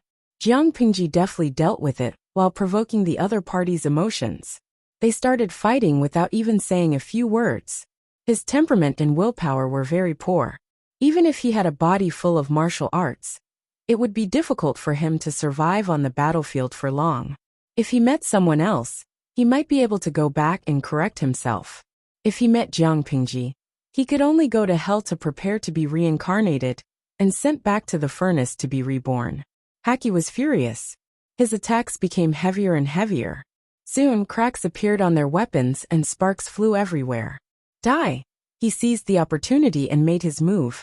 He thought he could hit his target with one strike, but the other party seemed to have predicted it and quickly blocked his attack. Regardless of strength or combat experience, Haki was incomparable to the previous veteran. Jiang Pengji didn't even bother to brush him off. After a while, Haki was at a disadvantage. His arms were heavy and swollen. He saw that the situation was not good. He made a feint and immediately turned his horse around to escape, while Jiang Pengji was dodging. Little did he know that Jiang Pengji had already seen through his plan. As he turned around, Jiang Pengji bent down and raised her hand to retrieve the bow and arrow on the back of the little white horse. In the time it took to get up, she knocked the arrow and drew the bow in one go. When Jiang Pengji released the arrow, Haki had only taken a few steps. Haki looked at his army and secretly heaved a sigh of relief. Before he could let out this sigh of relief, a cold wind hit his back. No! The sixth prince didn't see Jiang Pengji's action. Or rather, he couldn't react at all. In the blink of an eye, he saw Haki's body being pierced through by the arrow. His body fell forward violently. Quickly send someone to bring General Haki back. The sixth prince almost broke his voice as he shouted. This was his wife's younger brother, his brother-in-law. It wasn't that he had a good relationship with this brother-in-law. It was just that the sixth prince needed the power of his wife's family. If Haki died on the battlefield, the sixth prince could foresee the trouble he would face. His wife's noise was secondary. He was afraid that his father-in-law would put the blame on his head and no longer support him. The sixth prince roared anxiously. Immediately, someone rode out and brought Haki's body back. Yes, a body. No one in the world knew the structure of the human body better than her. No one knew better than her where life could be taken. This was a battlefield. The enemy standing in front of her had to die. When Haki was brought back, his body was still warm, but the gaping hole in his body couldn't be plugged. Haki! The sixth prince hurriedly got off the carriage, but Haki's pupils were already unfocused. He was no longer breathing. Seeing this, the sixth prince felt as if he had been hit hard with a sledgehammer. He stood rooted to the ground, stunned. He's gone? Dead. The sixth prince's heart rose and fell violently. His mind was in a mess. Haki was dead. Someone had to take responsibility for this. A stern look flashed in his eyes. He shouted. Abalu, the general who had been called, stepped forward. Here. Kill that man. Abalu was stunned. He couldn't even defeat the first veteran general who fought generals. How could he kill the enemy's general? Wasn't he courting death by going up to fight? Chapter 1006. TSK. Another one is here to die. If you die too, won't the morale of the north borderline collapse? Jiang Pengji carried the blood-stained knife on her shoulder and sneered at Abalu, who was spurring his horse forward. Abalu pursed his lips tightly. He was burly and fat, and his temper was like a block of wood. He could not utter a word for a long time. His temperament was a little dull, but his psychological quality on the battlefield was higher than that of the average person, because they were less affected by trash talk. Cut the crap. Let's fight. Abalu said this, and fought as soon as he said so. He knew that he was no match for Jiang Pengji, but he still had a glimmer of hope in his heart. Jiang Pengji had already fought with 2 people. They had exchanged more than 100 blows back and forth. She must have exhausted a lot of energy. If he took advantage of this, he might be able to win. Even if he could not win, he could retreat unscathed if he was careful. However, his wishful thinking collapsed very quickly when he fought with Jiang Pengji for the first time. A huge force that was as heavy as a mountain almost knocked him off his horse. The war horse he was riding on even neighed strenuously. Abalu knew that the first 2 people did not die unjustly. When strangers saw Jiang Pengji, they would subconsciously think that she walked the path of agility and did not have much strength. Ordinary people always thought that strength was related to size. The bigger the size, the greater the strength. Abalu was extremely heavy, so naturally his strength was great. Although he was not the strongest person in the north borderline, he could be ranked in the top 10. He never expected that the young man in front of him would not walk the normal path. Only after fighting with him did he know how terrifying his strength was. Abalu subconsciously thought that Jiang Pengji did not have enough strength and suffered a small loss in the first encounter. He groaned, adjusted himself, and faced the attack again. At the same time, find the person with the best archery skills and kill that fellow. The 6th prince looked coldly at the 2 people fighting on the battlefield. He knew that Abalu's chances were slim, but he still let Abalu go. It was just to let Abalu attract Jiang Pengji's attention, and then send someone to assassinate Jiang Pengji in the dark. His father-in-law only had 2 sons. The eldest son was dead. Not only was Haki his father-in-law's only son, but he was also his father-in-law's only son. His father-in-law would definitely blame this on him. He might even turn around and support another brother to replace him as the acting king. In order to avoid this possibility, the 6th prince could only use the murderer's head to appease his anger. Sneak attack. Despicable? Haha. The northern borderline isn't like the inflexible Hans of the Central Plains. They don't have to pay attention to so many rules when fighting a war. Victory was everything. Who would look into the methods used in the process? In addition, the 6th prince had his own considerations. They had already lost 2 generals in the Battle of Generals, and their morale had dropped by more than half. They had to think of a way to recover.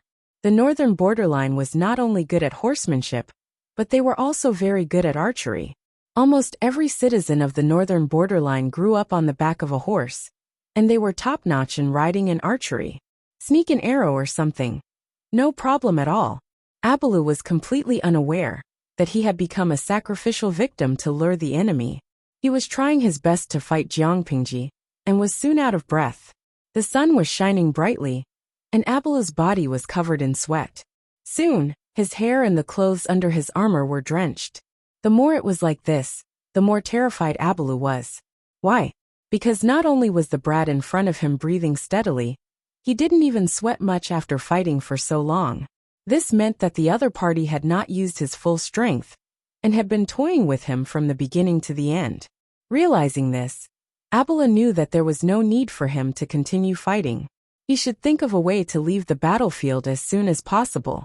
If he continued to fight, his physical strength would be consumed more and more, and his hope of escaping would become slimmer. While Abalu was thinking about how to escape, Jiang Pengji felt a chill. She made a feint and retreated. She glanced at the northern borderline from the corner of her eyes, and saw the soldiers who were holding the line for Abalu raise their bows and arrows at her. The audience in the streaming room reacted and started cursing. Yamada Mia. What the F***ck? Does the northern borderline have any shame? They plan to sneak an arrow in the back. Streamer, be careful. Ye can. Damn. Are these people from the northern borderline not afraid of accidentally injuring their own people? How shameless. Accidentally injuring one's own people? The sixth prince had already given up on Abalu. As long as Jiang Pengji died, or was about to die, Abalu's sacrifice would be worth it. Therefore, the archers who aimed at Jiang Pengji did not care about Abalu at all. When Jiang Pengji glanced at them from the corner of her eyes, the bow had already been pulled to a full moon, ready to shoot. Buzz, only the sound of the bowstring vibrating could be heard. Several arrows sneakily attacked Jiang Pengji's vital parts from various tricky angles. The arrows pierced through the air. The audience who had been paying attention to the situation on the battlefield screamed and closed their eyes in fright. Jiang Pengji, who had been at ease all this while, suddenly launched an attack. She stabbed Abalu to death with a knife and grabbed his collarbone with her other hand. She pulled him down from the horse's back and used him as a human shield to block several poisoned arrows. She then used her weapon to knock down the remaining arrows.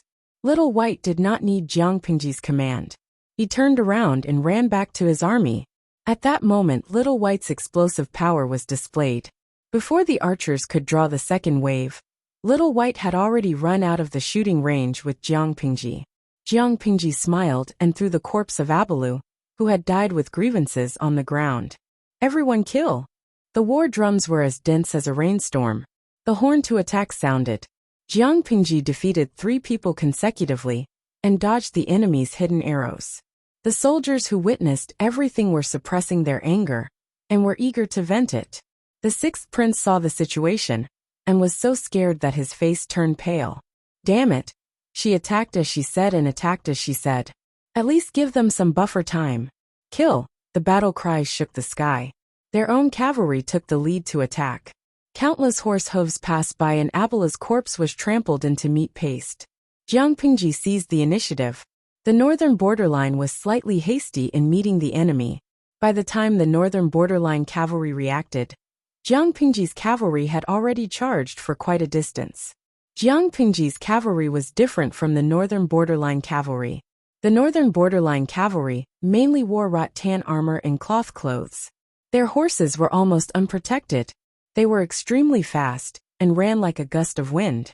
They were highly mobile, but had weak defensive capabilities. Jiang Pengji's cavalry was different. The armor on their bodies was similar to the soldiers of the Zhanma battalion. Each of them wore heavy armor and held long spears or broadswords. Not only that, but even the war horses they were riding on were all equipped with armor. The war horses were not considered fast, but their load-bearing and endurance were much better than other horses of the same kind. This was one of Jiang Pengji's trump cards to deal with the northern borderline. There were only about 3,000 people, which was even fewer than the Zhanma battalion. Each of them was like a small moving silver mountain. If the northern borderline cavalry was said to be the wind that roamed and fought, this cavalry troop was a heavy hammer that faced them head-on. Fu Wang was the commander in the middle. He had already received a small piece of paper from Jiang Pengji. On it was a drawing of the military formation in the northern borderline. After Fu Wang looked at it carefully, he had an idea. Chapter 1007. Bah, this scriptwriter is sick in the head. He made up stories about Her Majesty. I really want to rush into the TV and beat him up. A young and pretty girl hugged a bag of chips, lying on the bed, and watching a TV series on her phone. She angrily hit the bed with her fist, and the facial mask on her face almost fell off. Nowadays, 9 out of 10 scriptwriters are retarded, and there's even one who's still online. I told you not to watch these messy dramas, but you insisted on watching them. Aren't you torturing yourself? A lazy voice came from the neighboring bed. What are you watching? Time Travel to Fall in Love with You. The most popular male lead. Speaking of this, her expression stiffened, as if she had swallowed a fly. Chen, do you know what the plot of a TV series is? The royal family is too kind not to kill these nonsense scriptwriters. My Majesty, the TV series turned into a vicious and scheming female supporting character. She's so stupid as if she forgot to give birth to her uterus. The eternal emperor turned into a retarded and black-hearted lotus. It was an insult to her intelligence. The neighboring bed named Chun Chun rolled her eyes. Anyway, it's all fake. They can act however they want. The royal family doesn't care. So why is Min Min so serious? Jiang Chen. Gu Min dragged her voice and muttered. These plots can easily mislead children. If Her Majesty was the idiot in the TV series, how could she have swept the world? I don't expect these scriptwriters to have good history, but at least they have some professional ethics. Jiang Chun was wearing teddy bear pajamas, lying on the bed with her legs crossed, looking indifferent. Television dramas are things that are meant to entertain people. Under the premise of respecting history, they can imagine anything. Jiang Chun searched the bed and found a bag of chips. She threw it to Gu Min, although their plots are a bit ridiculous. No scriptwriter would dare to fabricate things of principle, such as maliciously discrediting the previous emperors, changing dynasties, etc. Gu Min caught the bag of chips and turned off her phone. She was annoyed at the thought of the retarded plot. TSK, if it was 100 years ago, who would dare to make up the royal family like this? Wouldn't they be killed? Jiang Chun smiled. It's a society ruled by law. Murder is against the law, even the royal empress. Gu Min rested her chin on her hand. You're right. When I become a screenwriter in the future, I'll definitely correct the culture of the industry and restore history. She was a student majoring in film and television literature at Tianhua University. Her future career goal was to be a screenwriter. Jiang Chun said, that's quite an ambition. Gu Min said, Chun Chun, do you think I should use Emperor Chun as the main character for my first movie? Her idol was definitely someone who could punch Nanshan Jing far away and kick Beihai kindergarten. Jiang Chun chewed on the chips in her mouth with a slightly amused expression, but she also gave a serious suggestion. Empress Chun is too controversial. It's not easy to adapt her. I don't recommend new screenwriters to use her as the main character.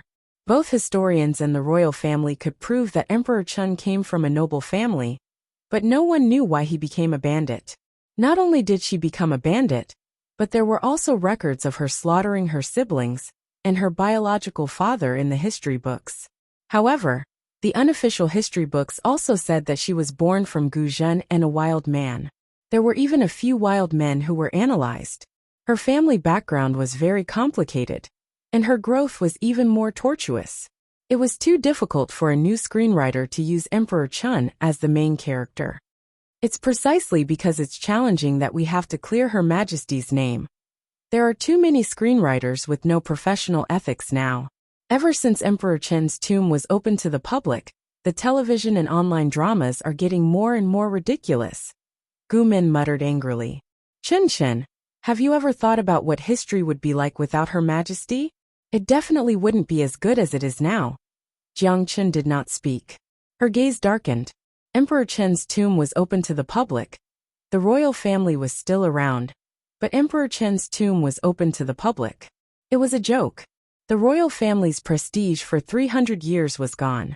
Jiang Chun said, Don't worry. These screenwriters will be dealt with sooner or later. By the time you clean up the atmosphere, it will be too late. The royal family voluntarily handed over their power and changed the feudal monarchy to a constitutional monarchy. Although they were forced by external forces, it was more of a strategy for the royal family to protect themselves, adapt to the times, and advance by taking a step back. Handing over a portion of their power did not mean that the royal family could be controlled by others. Gu Min hugged the thick history book and gnawed at it. Halfway through she said, Chun Chun. Don't you think that Emperor Chun might be a time traveler? The more she studied the history of that period, the more she felt that her emperor was arrogant. She had the urge to kneel down at any moment. Jiang Chun said impatiently, I don't know if she's a time traveler. I only know that if you don't sleep now, you will ascend to immortality. Look at the time. Gu Min looked at the time. It was 3 o'clock in the morning. She was so scared that she quickly lifted her blanket. Tomorrow is the class of the old scumbag Lu Shi. I'm screwed. She did not know how much Lu Shi's parents hated their son to give him such a name. Lu Shi was 29 years old, single, and had no girlfriend. He was given the nickname Old Scumbag. Lu Shi was also a history professor at Tianhua University. She wondered if he would feel awkward when he talked about the history of Emperor Chen's parents. Jiang Chen could not help but laugh. However, the smile on her face did not last long. Her phone, which she rarely used, rang. She unlocked her phone and walked barefoot to the bathroom in the corridor. She opened the door and went to the bathroom. Hello. Crown Prince Huichang, something bad has happened. Emperor Chen's tomb is abnormal. The main tomb's dome suddenly collapsed. A cold light flashed in Jiang Chen's eyes. How could the tomb's dome suddenly collapse? She turned around and went back to the dormitory. In order not to disturb Gu Min's sleep, she did not even turn on the lights. She grabbed her things and went out in her pajamas.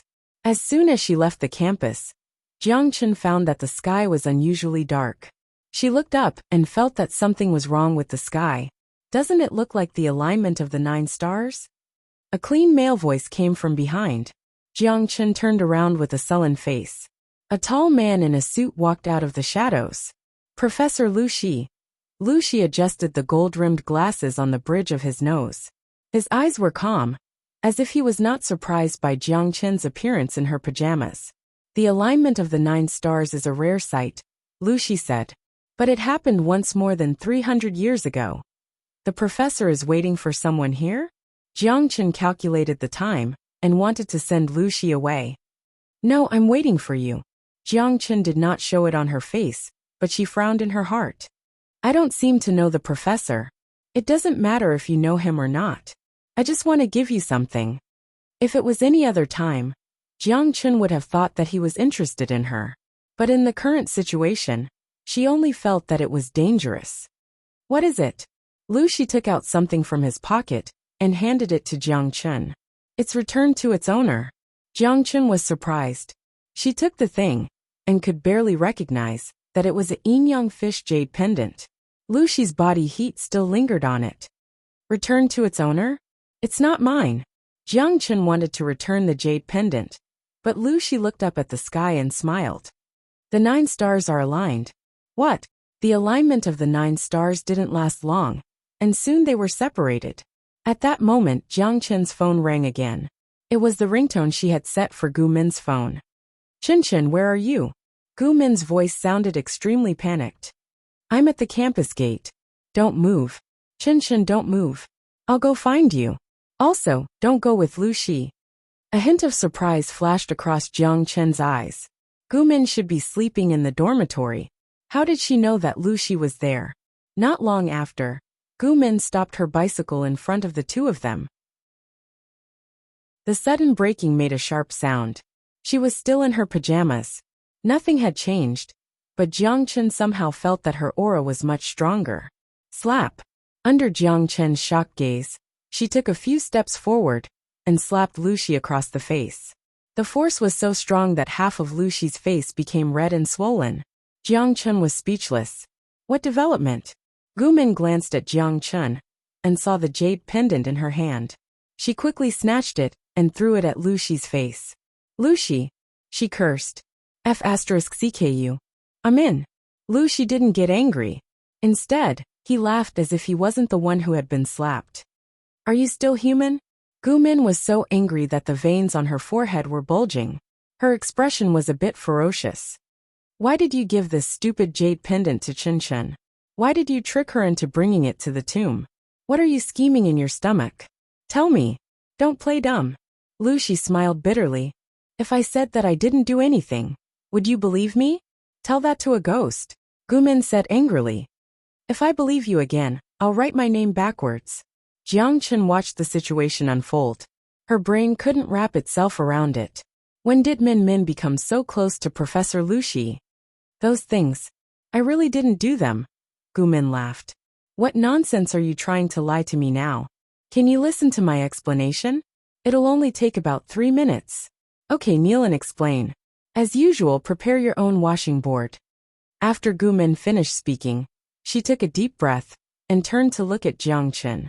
She thought that she had forgotten her roommate's face after traveling through time for almost 30 years. When she woke up from the nightmare, she found that she remembered clearly.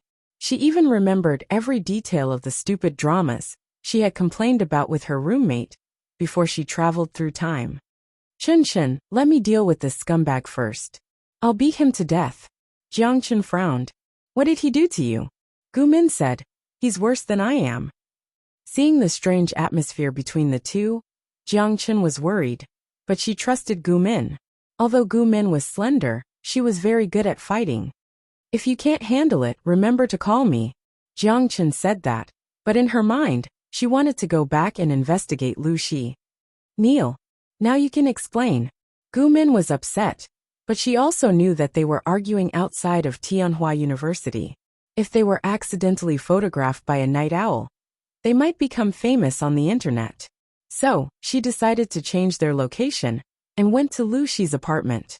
Lu Shi said, "There's only a washing machine at home. There's no washing board. I'll take the keyboard." Gu Min saw his obedient look in his familiar eyes. Her heart ached uncontrollably. She forced herself to hold back. "Tell me, Lu Zhongqing. I'd like to hear what you have to say." Lu Shi said, "Min, do you still remember what happened when you first discussed marriage?" "Of course I remember. I should have randomly chosen a man to marry. Which one of them wouldn't be better than you, Lu Zhongqing?" Lu Shi smiled bitterly. "I really worked hard back then, but I didn't study hard enough and wasted too much precious time. But your marriage could only be delayed by 2 years. One day, when I was studying late into the night, an immortal suddenly appeared outside my window and gifted me with a miraculous elixir. He said that if I ate this, my future studies would be as good as having been blessed by the gods. At that time, I was really anxious and tried everything I could think of. If you can give me 3 to 5 years, I will definitely marry you in a just and honorable manner." "But, Gu Min sneered. "Then what? Then you, Lu Zhongqing, took the elixir and opened your conception and governing vessels. You became a straight-A student? Do you think this is a xianxia or wuxia drama? A cannon fodder, who can't even make a splash in history, wants to become the main character." Lu Shi shook his head and whispered, "It's not like that." "Then what's going on?" Gu Min's patience was running out. To Lu Shi, he had waited for a long time. To Gu Min, the memories of her previous life had just happened. She had just passed away from an illness filled with resentment. She had forgiven Lu Shi before she died, but now that she had transmigrated back, there was no need to forgive. "Can you say everything in one sentence?" Lu Shi stammered. "Man, I'm not a human." "I know you're not a human. You're a ghost. I've known you for more than 20 years and slept with you for nearly 10 years, but I realized that I never understood you. This is my failure. I deserve to be deceived by you because I couldn't protect my child. If you were a human, how did Dalong and Erling die?" Gu Min was so angry that she stood up. She looked like she was about to break down. Her youthful face lost its restraint. She grabbed Lu Shi's suit fiercely. Her face was full of tears, and she sobbed in a low voice. "Lu Zhongqing, I still want to believe you now, but I was blinded by greed." Chapter 1008. 3,000 heavy cavalrymen and 10,000 light cavalrymen charging at each other. What a spectacular and shocking scene it was. The viewers in the live stream watched everything from a bird's eye view, and this scene had the greatest impact on them. Jiang Pingji seized the initiative. The people of the north borderline were passive in defense, but they soon displayed the qualities that a nomadic people should have. Their reaction quality was admirable. The sixth prince heaved a sigh of relief when he realized that Jiang Pingji's cavalrymen numbered no more than 3,000. What was the use of 3,000 cavalrymen charging into an army of more than 100,000? Moreover, these cavalrymen were all wearing heavy armor, and their horses were also covered in fish-scale armor. How fast could they move? The terrain of the northern frontier was relatively flat, and it had a natural advantage for the highly mobile light cavalry. This terrain also allowed the cavalry's roundabout tactics to be used to the greatest extent. In comparison, the speed of the heavy cavalry was a notch lower, and their marching speed was also slower.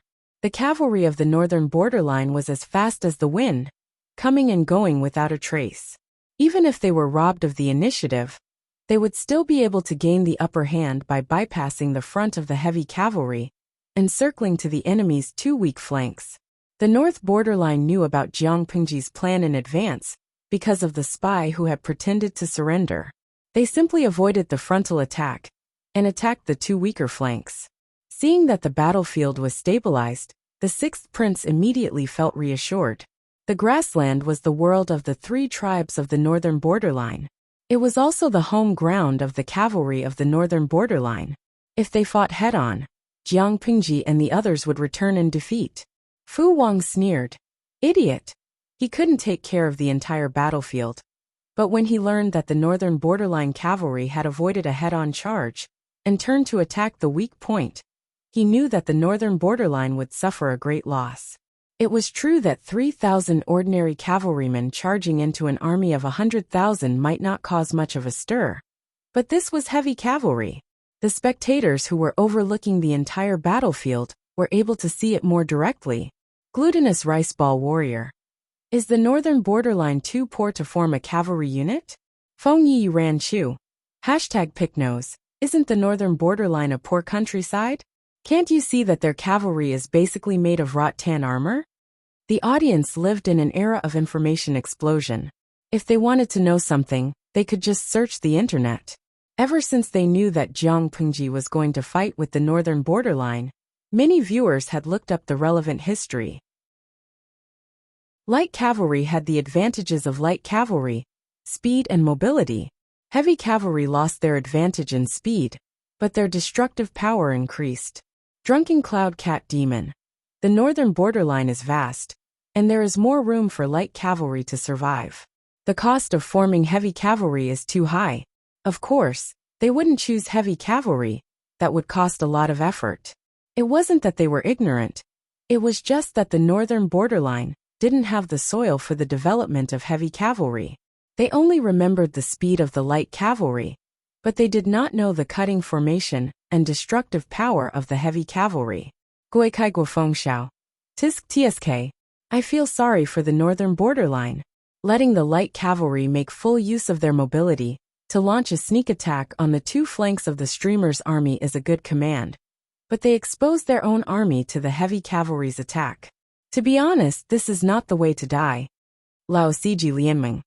I remember that the war horses that the host chose for the heavy cavalry camp are all heavy horses. They weigh between 700 to 1,200 kilograms and are taller than adult men. A war horse weighed at least 700 kilograms, and an adult man weighed at least 70 kilograms. The armor, weapons, and miscellaneous items on his body weighed 30 kilograms. Think about it. More than 3,000 items weighing as much as 800 kilograms collided head-on. They didn't just move one or two, but more than 3,000 of them charged together. The northern borderline only cared about the small number of Jiang Pingji's cavalry, and that they couldn't do anything. They forgot the terrifying destructive power of the heavy cavalry. The cavalry of the northern borderline attacked one step slower than the enemy, but they took the initiative to fight with the two flanks of Jiang Pingji's army. The left wing of the army was led by Li Yin. He had been waiting there for a long time.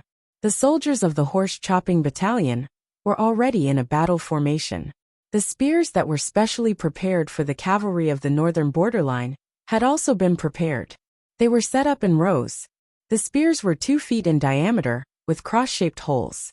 They were checked vertically and horizontally. They were long and sharp at the end. Men and horses couldn't gallop. This was a barrier used to stop the cavalry of the northern borderline from charging. The soldiers could also use it to form a horse formation to greatly limit the cavalry's charge. Raise your shields. First row. Stab. First row retreat. Second row follow-up. Li Yin shouted. Immediately, specialized soldiers raised the correct battle flag and gave the command. The cavalry of the northern borderline had a large number of people. Their reflexes were extremely fast. When the first batch of soldiers were pierced by the spears, the cavalry behind immediately circled around and attacked in a roundabout way. Li Yin commanded the soldiers to move the spears, exhausting the elite troops of the northern borderline as much as possible. When the line of defense was broken, the soldiers of the horse-chopping battalion put up their shields and formed a formation to resist the cavalry's charge. The soldiers behind then stabbed the enemy with their spears. The cavalry of the northern borderline could not break the left wing's defense line in a short time. Instead, they suffered heavy losses. Damn it! Did this look like a weak defense? In contrast, the battlefield on the right wing was different. The cavalry of the northern borderline acted as if there was no one there. They killed each other. However, as they killed and killed, the 8th prince, who was commanding the battlefield on the right wing, realized that something was wrong. Why were the enemies they were fighting with all the deep-faced barbarians of the northern borderline?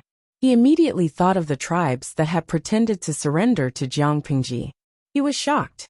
However, there was no time for him to think in a place like the battlefield. The cavalry of the northern borderline reacted too quickly. When the 8th prince realized that something was wrong, the troops of the northern borderline, who had pretended to surrender to the right wing's front line, were mostly dead. She deliberately relaxed the right wing's defense line. Wasn't it to let the northern borderline shoot themselves in the foot? Scheming against her? When Jiang Pingji dominated the interstellar battlefield, the fathers of these young boys were still little tadpoles. All troops, listen to my command. When Jiang Pingji saw that it was about time, the real bugle horn sounded. In an instant, it aroused the soldiers' fighting spirit. At the same time, more than 3,000 heavy cavalry had already rushed into the army of the northern borderline. To make a vivid analogy, the heavy cavalry were bandits who entered the village. The northern borderline were the little girls in the village. Each of them was naked, without a single piece of clothing, and they looked shy. Although this analogy was a little inappropriate, for the northern borderline, they had indeed suffered inhumane ravages. It was difficult for 1 or 2 heavy cavalry to cause large-scale destruction. But what about 3,000 people moving together? They trampled violently and cruelly ravaged along the way. Like a huge chopper, they easily stabbed into the fat and tender pork and tore a big hole in an instant. Regarding the heavy cavalry battalion that Jiang Pingji had invested a lot of money to build, the generals were perturbed and the strategists frowned. Before this, there were heavy cavalry, but the scale was very small. It was difficult for them to achieve great things. Firstly, there were technical limitations. The iron-making technology was not mature. Secondly, there were financial limitations. The cost of making armor was too high. In the eyes of the strategists and the generals, the heavy cavalry were not soldiers. They were a moving mountain of gold and silver. They had no idea how powerful the heavy cavalry was. Seeing the destructive power of the heavy cavalry from afar, Feng Zhen directly inhaled a breath of cold air and said, "Golden words." Chapter 1009. Feng Zhen couldn't help but let his imagination run wild. If they had 30,000 well-trained heavy cavalry, it wouldn't be a dream to defeat the northern borderline. Just the 3,000 heavy cavalry is already so powerful. If it's 30,000, won't we be invincible? No matter how smart a strategist was, he couldn't handle enough hooves. They would be beaten by force and crushed by strength. Sun Wen didn't understand the inside story of the formation of the heavy cavalry, but just the cost alone was enough to make him speechless. Although the Lord always wore no makeup and wore an "I'm very poor" look, her real wealth was frighteningly rich. Thinking of the 3 residences Jiang Pingji had given him, Sun Wen finally understood how rich Jiang Pingji was. Without money, which lord could build 3,000 heavy cavalry and still give him 3 residences? There was one in Xiangyang district of Wanzhou, one in Shangyang County, and one in Chengzhou. The land and house deeds were still hot. Although he only looked at the one in Chengzhou, judging from the appearance of the houses, the other 2 residences were not bad. The 3 residences plus the gold, silver, and jewelry Sun, when extorted from the northern borderline, were enough to feed his grandson Lan Lan for the rest of his life. 30,000?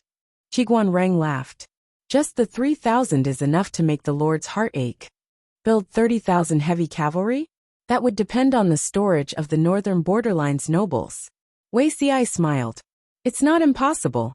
If a few more idiots from the northern borderline come, it'll be done. Sun Wen joined very late. He didn't know where Jiang Pingji's venture fund came from. He thought it was from Lu Shi. However, according to Sun Wen's understanding of Jiang Pingji, the possibility was very small.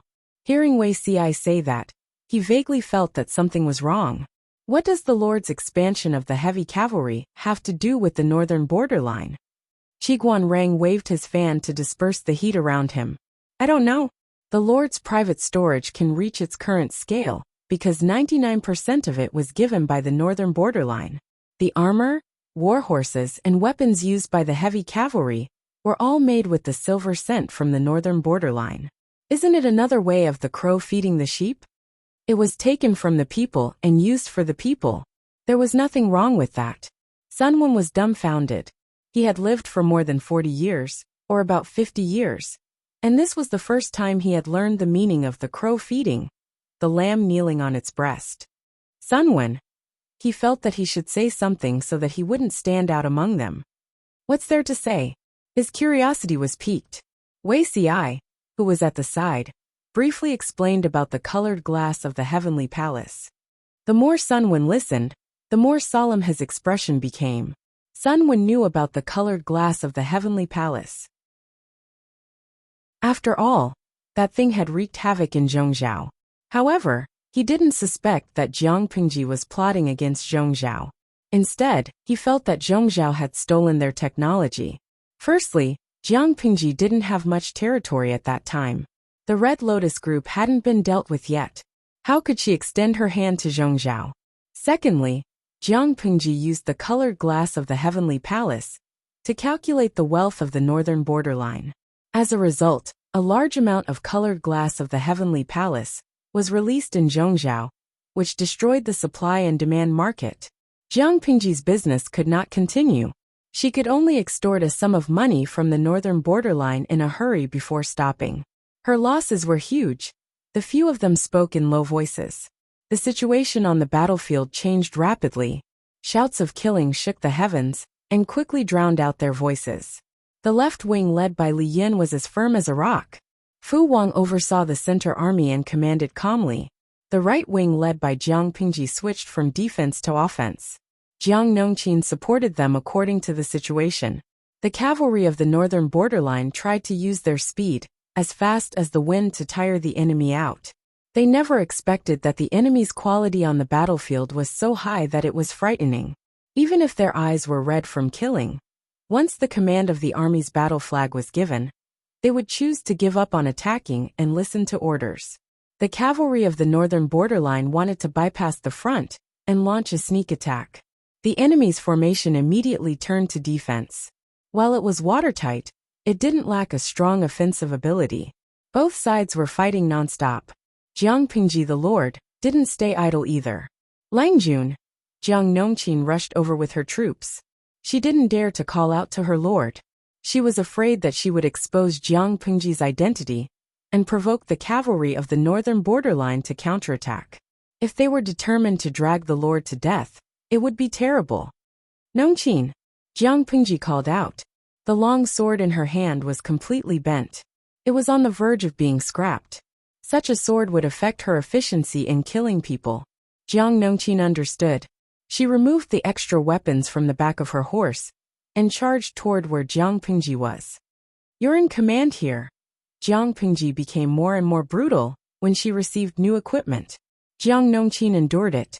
In the end, she swallowed her unspoken words. She might be cold to others, but when it came to her lord, she would never be able to say a word of rejection. Jiang Pingji threw the task of commanding the right wing to Jiang Nongqin. It seemed willful and casual, but in fact, she wanted to give her more opportunities to train. Jiang Nongqin managed the women's battalion very well. It was because she did it so well that she spent most of her time training the women's battalion. Most of the battlefield tasks were to provide support, escort rations, clean up the battlefield, and treat the wounded and sick. This was not beneficial to Jiang Nongqin's development. The military camp was a place with strict discipline and a strict hierarchy. Although they were both captains, having military power and not having military power were two different concepts. Jiang Nongqin was the captain of the women's battalion. Her actual military power was second only to Fu Wang. However, her experience in commanding battles was not even as good as Jian Yin and Luo Yu. She immersed herself in her work and did not complain. However, as the lord, Jiang Pingji could not watch such a good seedling go to waste. The women's battalion was also a knife in Jiang Pingji's hands. Such a knife could not only be used for logistics and trivial matters. Hey, look what I found. 2 different big fish. Jiang Pingji's sharp eyes saw 2 different figures. Her eyes lit up. Most of the cavalrymen of the northern borderline wore cloth clothes and rattan armor. Their equipment was simple and crude. In Jiang Pingji's eyes, they were just a group of weak girls who had no strength to truss a chicken.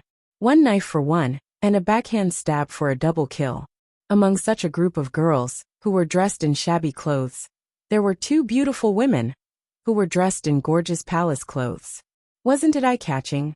In the army, the higher one's status and military power were the better and more complete the equipment they wore. Needless to say, the 2 beautiful women in palace clothes were definitely the higher-ups of the northern borderline military. One was dressed in a crimson military uniform, and the other was dressed in an orange-yellow military uniform. She could not pretend not to see such bright colors. She licked her lips. The strong smell of blood stimulated her taste buds, making her feel energized. Seeing that the right flank could not be conquered after a long time, and that the army of the northern borderline was howling in pain from the charge of the 3,000 heavy cavalry, the usually calm 8th prince could not hold it in anymore. 8th brother, the traitor Lu is indeed treacherous. Most of the people who were defeated by us just now faked their surrender. The 7th prince was dressed in an orange-yellow military uniform. He looked quite interesting. The 8th prince's face darkened. A hint of gloom flashed across his fair cheeks. Chapter 10:10. After thinking about this, the 8th prince's heart sank. If Jiang Pingji had seen through the trick of pretending to surrender, then there must be something wrong with the military information that the messenger secretly passed to them. They received news that Liu Bei's flanks were weak, and the main force was concentrated in the front. What was the result? They charged several times and lost many cavalries, but they still couldn't break through the enemy's defense line. Looking at the elite troops led by Jiang Pingji, the 8th prince felt powerless. 3 months of hard training would make them elites. Liu Bei's troops had more than 3 months of training. They were truly obedient. As long as the command flag changed, they could change from offense to defense. Whether it was support or something else, their efficiency was frightening. Even if thousands of cavalries from the northern borderline charged together, the soldiers with heavy shields did not even retreat. They looked like they were going to fight with their bodies. At this moment, the 8th prince had a hopeless idea in his mind. How unlucky was the northern borderline to be targeted by these elites? For a moment, countless thoughts flashed through the 8th prince's mind. Before he could come back to his senses, he heard the 7th prince's surprised voice. 8th brother, be careful. The 8th prince subconsciously turned his head. An arrow passed through the heads of 2 cavalries from the northern borderline, and finally fell to the ground. Seeing this, the 8th prince was so shocked that he broke out in a cold sweat. The 8th prince called out, 7th brother. At that moment, he saw the 7th prince's shoulder being pierced by an arrow. Blood immediately spurted out. He reached out and held the 7th prince who had fallen from the horse. The prince's face was pale, and his forehead was sweating from the pain. The 7th prince was considered the lowest among the princes in riding and archery. He did not like to play with swords and spears. When had he ever been so seriously injured? 8th brother, if you can't do it, leave me alone.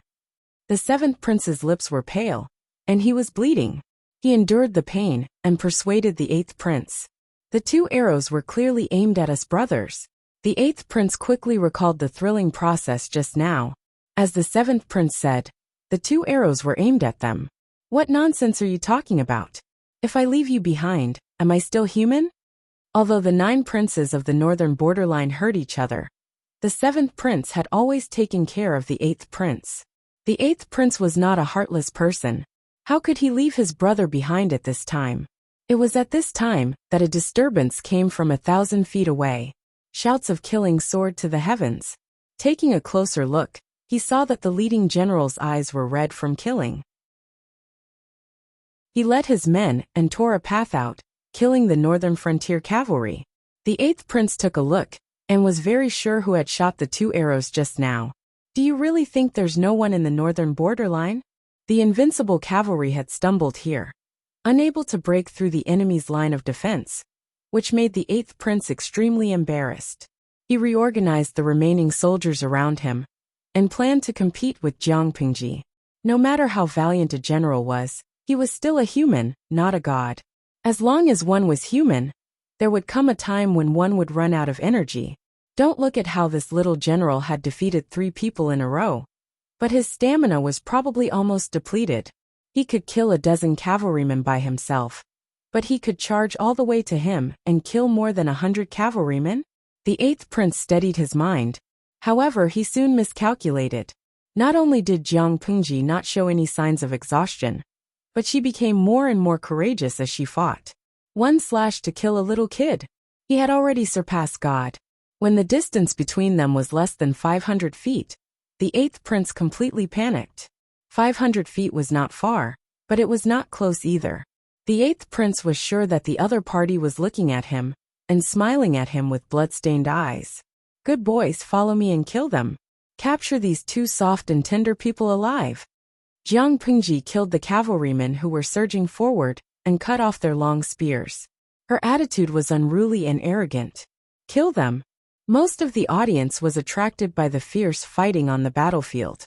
A few of them noticed Jiang Pingji's side, following Jiang Pingji's valiant posture, which was as if she was cutting melons and vegetables.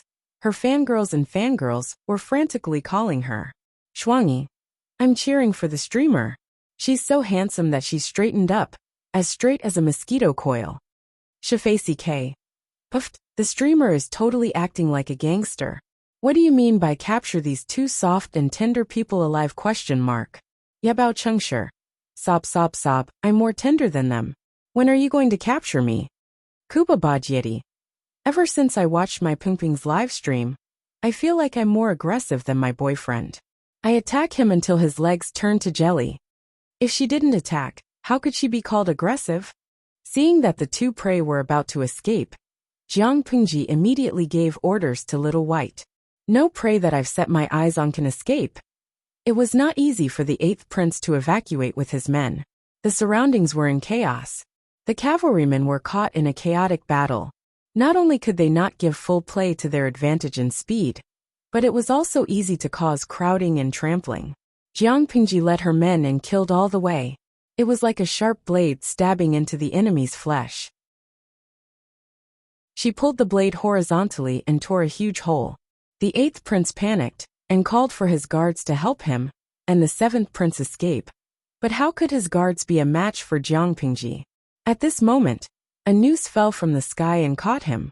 Before the 8th prince could react, the rope suddenly tightened, and a majestic force came from behind him, pulling him backward and forcing him to fall from the horse's back, causing him to tumble. That was not the end. He was dragged along by the rope, and there were horse hooves all around him. The 8th prince's right leg was trampled by a horse's hoof. The bone in his leg made a bone-cracking sound, and he fainted from the pain. Before the 8th prince was trampled to death, Jiang Pingji pulled him up and threw him onto the back of another masterless warhorse, as if throwing something away. 8th brother. Everything happened too suddenly. When the 7th prince reacted, the 8th prince had already been dragged to the ground by Jiang Pingji's rope. His eyes were bloodshot with hatred. The 7th prince used his intact arm to pull out the big sword at his waist and rode toward Jiang Pingji. A hero saving the damsel in distress? If you want to save someone, look at who your grandfather is. Jiang Pingji did not take him seriously at all. She just stabbed his lower abdomen with the handle of the sword. Although it was not fatal, the 7th prince had the illusion that he had been trampled by a horse's hoof. Jiang Pingji used the extra rope to tie the 7th prince's neck. Very good. Captive +1. Look at the armor on your bodies. It's pretty good. Your status in the northern borderline should not be low, right? Jiang Pingji, who had killed until her face was covered in blood, finally had the time to care about her captive. The 7th prince was still somewhat conscious. Blood was flowing from the corner of his mouth, and his eyes were full of monstrous hatred. What do you hate? Jiang Pingji sneered. You barbarians of the northern borderline massacred the 3 cities of Shangyu, bullied the people at the border, kidnapped and killed innocent women and children, tied them up like livestock, and put them on the backs of horses as trophies of war. When did you ever think that this day would come? They killed their husbands' wives and daughters in front of their corpses, and bullied their parents' children in front of their corpses. When did the northern borderline ever think that this day would come? Jiang Pingji would not use such a despicable method to humiliate them, because whoever did such a thing, no matter who it was a beast. Chapter 10-11. Today I'll teach you one thing. The winner is king, and the loser is a bandit. Jiang Pingji curled her horsewhip in her hand, and pressed it against his face, leaving a red mark. The seventh prince pursed his lips, and spat a mouthful of blood at Jiang Pingji. But she was already aware of it, so he did not spit on her. He breathed heavily and said, "Cut the crap. You said it yourself. The winner is king, and the loser is a bandit. Those people, haha, they deserve to die. Not to mention the 3 tribes of the northern borderline. Even people like you who claim to be benevolent and righteous. When have you ever treated captives kindly? Don't flatter yourself." In this era of cold weapons, captives could not be called people at all, and they did not deserve to be treated like humans. At best, they were just spoils of war. The winner had the right to deal with his spoils of war. This was an unchanging rule. The seventh prince would not repent or feel ashamed. Because the northern borderline won, they had the right to deal with the people of the 3 cities of Shangyu. The men were killed to satisfy their bloodthirsty and violent urges. The women were raped to satisfy their inner desires with their bodies and cries. This was the right of the winner. How could the loser have the face to fight for rights and treatment for himself? Jiang Pingji did not get angry. Instead, she laughed and asked, "According to your logic, is it justified for me to slaughter all the barbarians of the northern borderline?" Although it was a question, Jiang Pingji used a very firm tone of statement. Every word was filled with frightening murderous intent. The seventh prince's body trembled, and his pale face turned livid. "You're not Lu the traitor. Do your words count?" Don't be fooled by the seventh prince's righteous words. He was also a standard double standard. When the northern borderline won, they could wantonly slaughter, plunder, and humiliate the enemy. But when they were defeated by the enemy, they could not stand the enemy treating them like that. Jiang Pingji said, "Of course, I mean what I said." The seventh prince was startled. A terrible thought entered his mind, and his increasingly muddled consciousness instantly came back. You are." At that moment, the seventh prince had the illusion of being speechless. If he remembered correctly, the young general in front of him had killed 3 generals of the northern borderline in a row. No, how could she be Lu the traitor? "Lushi!" The seventh prince cried out involuntarily, panting heavily on the horse's back. "How could you be Lushi?" Jiang Pingji lifted her hand and used her little finger to pick her ear. She clicked her tongue. "Why are you so surprised? Haven't you seen our lord fight in person?"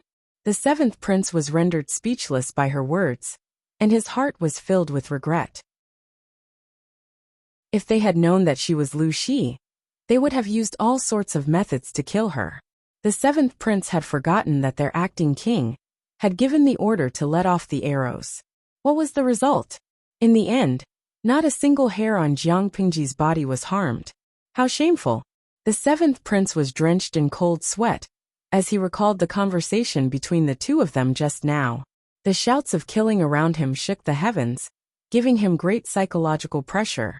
The Han clan of the Central Plains believes in Confucianism and boasts of being benevolent. Do you really dare to risk universal condemnation and slaughter the entire northern borderline? The seventh prince stared at Jiang Pingji. He was the meat on the chopping block. The scale of the battlefield was tilted towards Jiang Pingji's side. Nearly half of the northern borderline's territory had fallen into her hands. The seventh prince really could not be stubborn anymore. Hearing him say that, Jiang Pingji smiled. "I finally understand the saying that morality can restrain a gentleman, but it can't restrain a villain. You can unscrupulously slaughter innocent people in Shangyu, but we can't. Do we have to treat you well?" Jiang Pingji raised her hand and pinched the seventh prince's chin. With a little force, he felt that Jiang Pingji's hand was like a pair of iron pincers, almost crushing his jaw. "Tsk, your face is really big." The seventh prince was in so much pain that tears came out of his eyes. His wound split open and more fresh, viscous blood gushed out. Jiang Pingji smiled. Don't worry. I won't slaughter everyone in the northern borderline. But from now on, I will make the northern borderline history. Her eyes glinted coldly. The seventh prince's heart skipped a beat, and he had a vague bad feeling. What do you mean? The seventh prince's breathing was rapid, and his pale cheeks were dyed with an abnormal flush.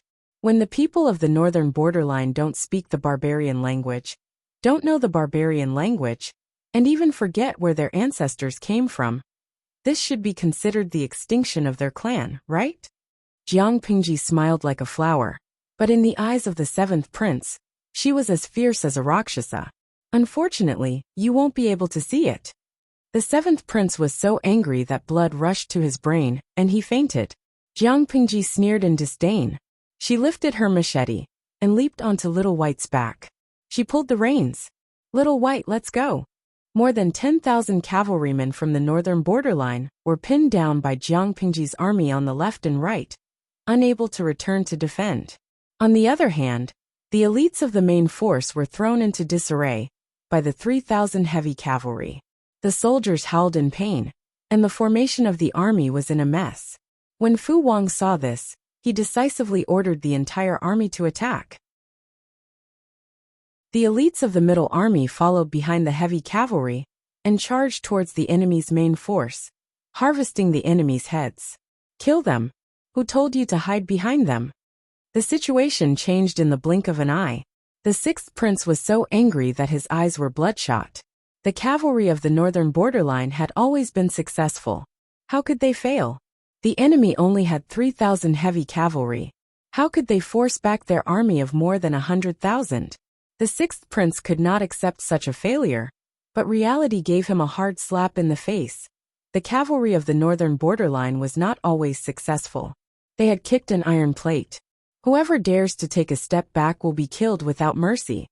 The sixth prince drew his sword and killed a few soldiers who were fleeing backward in an attempt to stabilize the army's morale. However, it was all too late. The 3,000 heavy cavalry charged forward in a crushing manner as soon as they arrived. They killed the people of the northern borderline and caused a great deal of psychological pressure. Before the heavy cavalry was exhausted, Fu Wang led the army to rush over. Not only did he support the exhausted heavy cavalry, but he also took over the baton from them. He further suppressed the fighting spirit of the northern borderline and completely destroyed their courage. The morale of the army of the northern borderline was already low. It was even more impossible for them to fight now. Acting king, retreat. The general of the northern borderline protected the sixth prince. His resolute face revealed a rare vulnerability, and his eyes were bloodshot. If we retreat now, we still have a chance. The fighting spirit of the northern borderline had been exhausted. If they did not retreat, their losses would only increase. At such a time, the main general should retreat decisively to prevent losses. The sixth prince gritted his teeth unwillingly. If they retreated now, wouldn't that traitor Lu take advantage of the victory to pursue them? Retreat, retreat into the royal city. If we don't retreat now, it will be too late. At this moment the first prince, dressed in armor and covered in blood, rushed over on horseback. His eyes were filled with fatigue. The sixth prince clenched his fists angrily and squeezed out a word. Retreat. What could he do even if he was unwilling? He did not want to lose his life here. The third prince followed closely behind the first prince. After the fierce battle just now, he had several wounds on his body and was covered in blood. Retreat now. The first prince roared. Third prince, if we don't retreat now, we won't have a chance to leave. The third prince's eyes widened. His brown pupils were filled with sorrow as if he was about to cry. Chapter 10-12. After several battles, most of the northern borderline cavalry had been lost. If they withdrew their main force, what would happen to the cavalry still fighting on the front line? Abandon them? The northern borderline could not afford this loss. The third prince knew very well that if they gave up the cavalry now, they would only be struggling at death's door. You still have time to care about that. The first prince was so angry that he almost fainted. Do you want to die if you don't withdraw now? The third prince shuddered, seemingly stunned by the first prince's words. After a while he said dryly, "Without the cavalry, how can we stop Lu Luo?" Hide in King City. Their King City was probably no different from a piece of paper in the eyes of the enemy, right? The people of the Central Plains made a living by farming. Their living environment was relatively fixed, so they would build high cities and thick walls to block outside attacks. The three tribes of the northern borderline were nomadic and liked to live by the water. They had no fixed residence and were very mobile, so their houses were all tents that were easy to dismantle and move. Under such circumstances, the city walls were not very useful to them, so there were very few cities in the northern borderline. The so-called King City was built to show the uniqueness of the northern borderline's imperial court. It was specially built to imitate the capital of the Central Plains. To put it bluntly, it was just a shoddy construction. The third prince wept in his heart and complained, "Lu Luo has fought many sieges. Can a mere king city really stop them?" No matter what, they could not give up on the cavalry at the front. Slap! A loud slap sounded, and a palm print appeared on the third prince's face. After a few breaths, half of his face swelled up. "Boost the morale of others and diminish our own. Are you a spy sent by Lu Luo? If you want to die, I can grant you death." The sixth prince retracted his hand and said sinisterly, "I am the acting king. I have the final say in everything. Now withdraw." The third prince looked at his brother in disbelief, his eyes full of shock and disappointment. The sixth prince gave the order to withdraw. Not long after, there was a knock on the door. They advanced at the sound of drums and retreated at the sound of metal. Fu Wang heard the movement and revealed a somewhat blood-stained smile. "You want to withdraw now? It's too late." After saying that, he ordered the left and right wings to change their movements and sent another 20,000 soldiers from the Middle Army to cut off the northern borderline cavalry's retreat. The rest of the troops followed him to chase after the remnants of the northern borderline. They chased and fought along the way, eating up the enemy soldiers that were left behind bit by bit, chasing them all the way to the foot of the city. The bloody battle lasted until sunset before it gradually stopped. The orange-red setting sun shone on the earth, dyeing it with a desolate color. Monarch City stood on the horizon, but the city walls could not bring the slightest sense of security to the northern kingdom. The north borderline suffered heavy losses, while Jiang Pingji returned victorious. That was fun. Today's killing was really fun. Fu Wang's armor was drenched in blood, and the joints of his armor were stained with bits of flesh. He looked like a ferocious ghost that had crawled out of a mountain of corpses and a sea of blood. The most eye-catching thing was that he was holding two helmeted heads in his hands. No one felt that he had done a bad job at such a rude behavior. Instead, they were curious about the owner of the two heads. However, there was always an exception. Jiang Nongqin secretly frowned. "General Fu, are you bringing these two heads here to offer them to my lord as a side dish?" When they got slightly closer to Fu Wang, the soaring smell of blood almost suffocated them. Fu Wang's ability to command the three armies and kill two of the enemy's generals was not to be underestimated. The smile on Fu Wang's face froze for a moment. Seeing that the person who spoke was Jiang Nongqin, he could not retort. There were no women in the military camp. No one could be underestimated. Fu Wang did not have much contact with Jiang Nongqin, but he knew that she was not to be trifled with.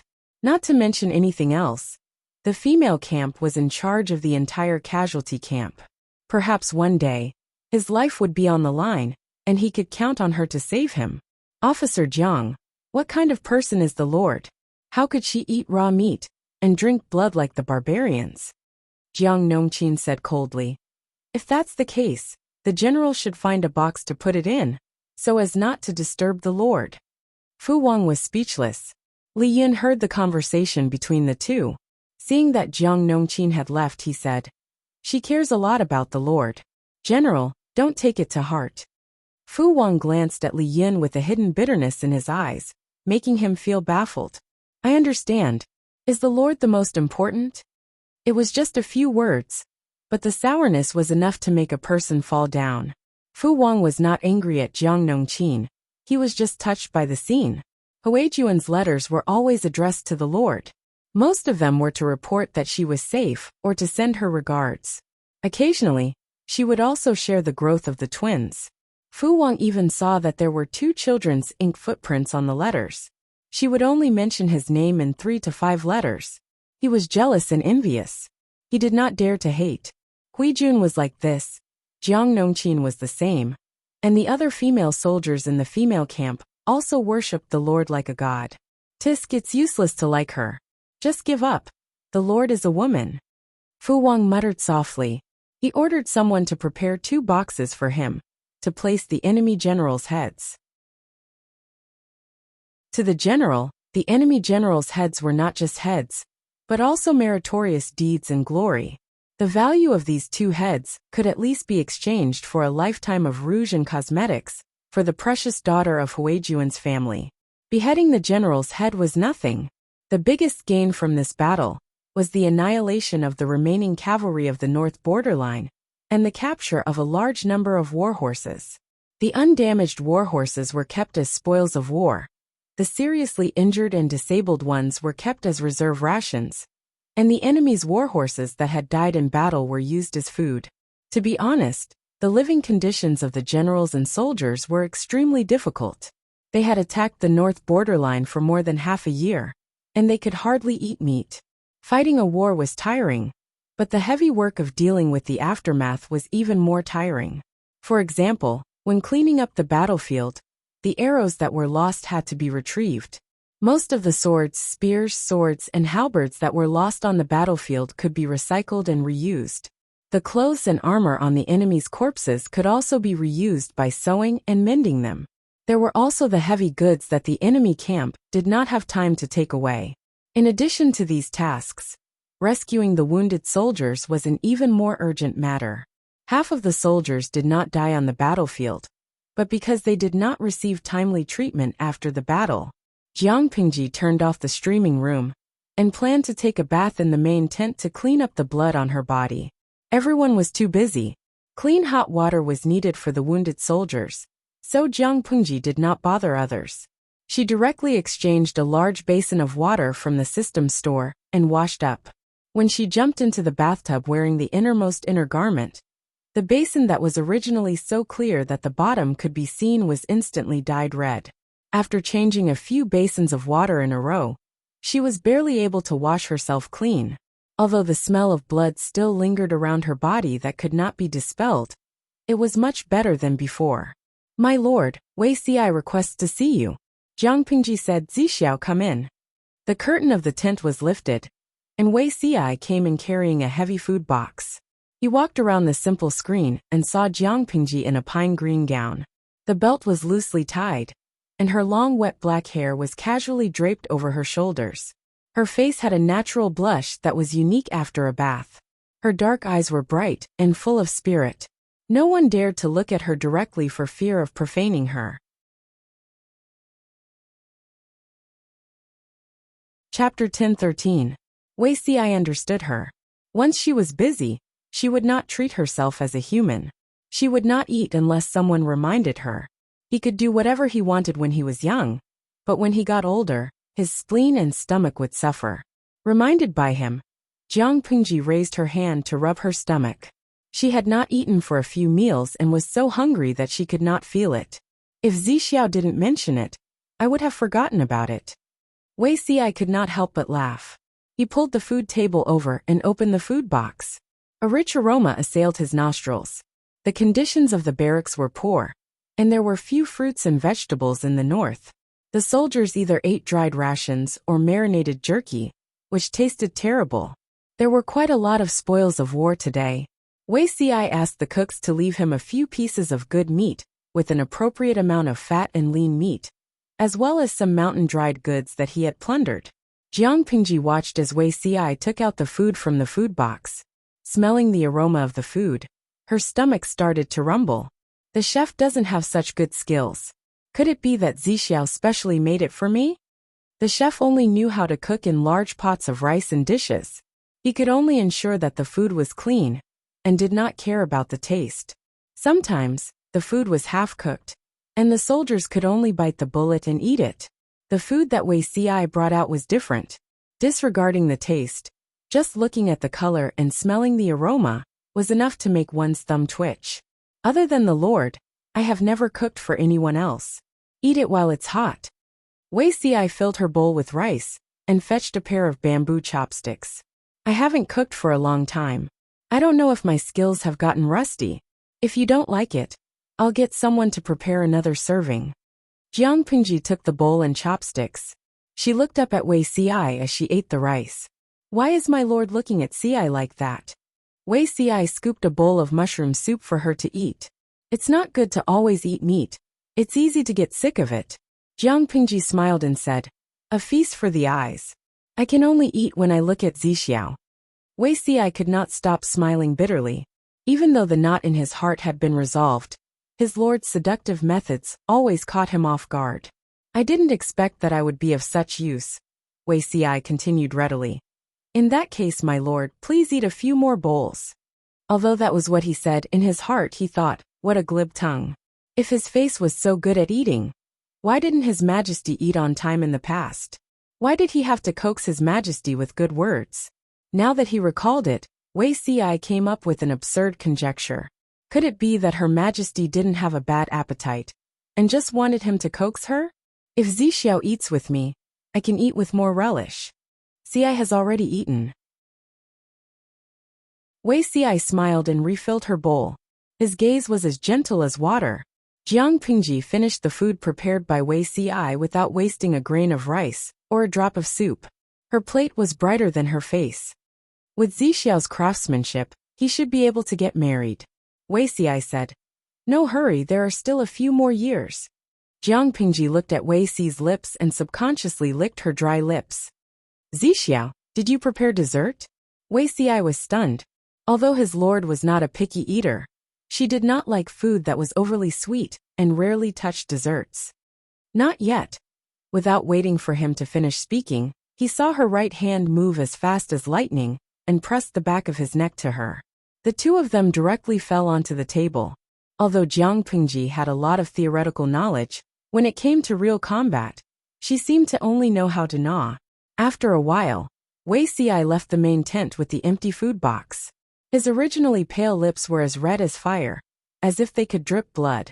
When he met Qiguan Rang, he bowed his head slightly and hurriedly greeted him. Qiguan Rang was speechless.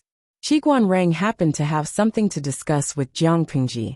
Seeing his lord's expression and thinking of Wei Si's embarrassed look, he could not help but laugh. Wei Si was 26 years old, and his lord was almost 20. At this age, if they moved a little faster, their children could go to the Golden Scale Academy. Yet the two of them were extremely naive. My lord, I found out the identities of those two people. Qiguan Rang gathered his thoughts and resumed his official state. Their identities? Jiang Pingji was stunned for a moment, then immediately remembered who Qiguan Rang was referring to. What identities? Jiang Pingji had captured the two people alive. Just by looking at their armors, she could tell that they were of extraordinary status. Perhaps they were important figures in the northern borderline. She could not be bothered to waste time, and directly left the matter to Qiguan Rang to handle. She hurriedly returned to the tent to wash up and change her clothes. The two of them were stubborn and kept their identities a secret. I couldn't get anything out of them through interrogation. However, Zidao has seen them and knows their identities. When Qiguan Rang said this, the smile on his face grew wider. Both of them are princes of the northern borderline. One is the 7th, and the other is the 8th. The princes of the northern borderline? Jiang Pingji was shocked and said in astonishment, the king of the northern borderline, that old tortoise, is quite fertile. His fertility was quite strong. Jiang Pingji killed the 2nd prince as a sacrifice to the flag, and also slaughtered the 9th prince. She left his corpse hanging to deal a blow to the morale of the northern borderline. Sun Wen killed with a borrowed knife, and used the 9th prince to kill the 4th prince of the northern borderline. In this way, she had killed 3 princes of the northern borderline, and now captured 2 more. There were too many princes of the northern borderline. They were not valuable at all. Qiguan Rang was choked by his lord's description. However, the king of the northern borderline was indeed fertile. His lord was his nemesis. She was destined to end the royal family's bloodline. How does my lord intend to deal with the two of them? Jiang Pengji thought about it. We're a family. We pay particular attention to reunion. Send them down to meet their other brothers. Qiguan Rang frowned. His lord's words meant that she did not intend to let the two of them go. Kill them now.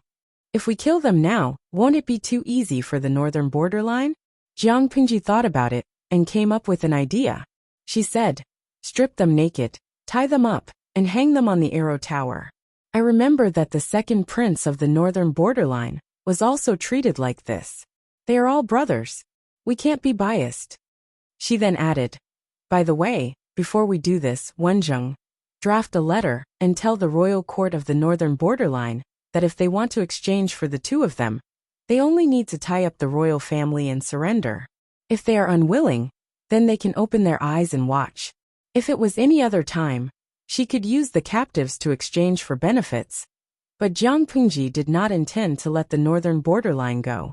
Instead of releasing them, it was better to use them to attack the morale of the northern borderline and give them mental pressure. Qiguan Rang said, yes. In another place, the eighth prince, who had been reduced to a prisoner, finally woke up. Seeing that the eighth prince was showing signs of waking up, the seventh prince hurriedly called out, eighth brother, wake up. The eighth prince slowly woke up. He only felt that his throat was dry, as if there was a fire burning there. Seventh brother, where is this?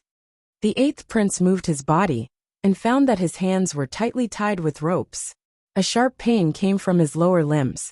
In an instant, the memories from before he fainted swarmed in. Chapter 10:14. Seventh prince said sadly, we were captured by that traitor Lu, and now we're his prisoners. His injuries were serious. The arrow wound on his shoulder was filthy. If it wasn't taken care of, it might even rot. Eighth prince's heart skipped a beat. He couldn't believe this reality. We were captured. He wasn't a naive person.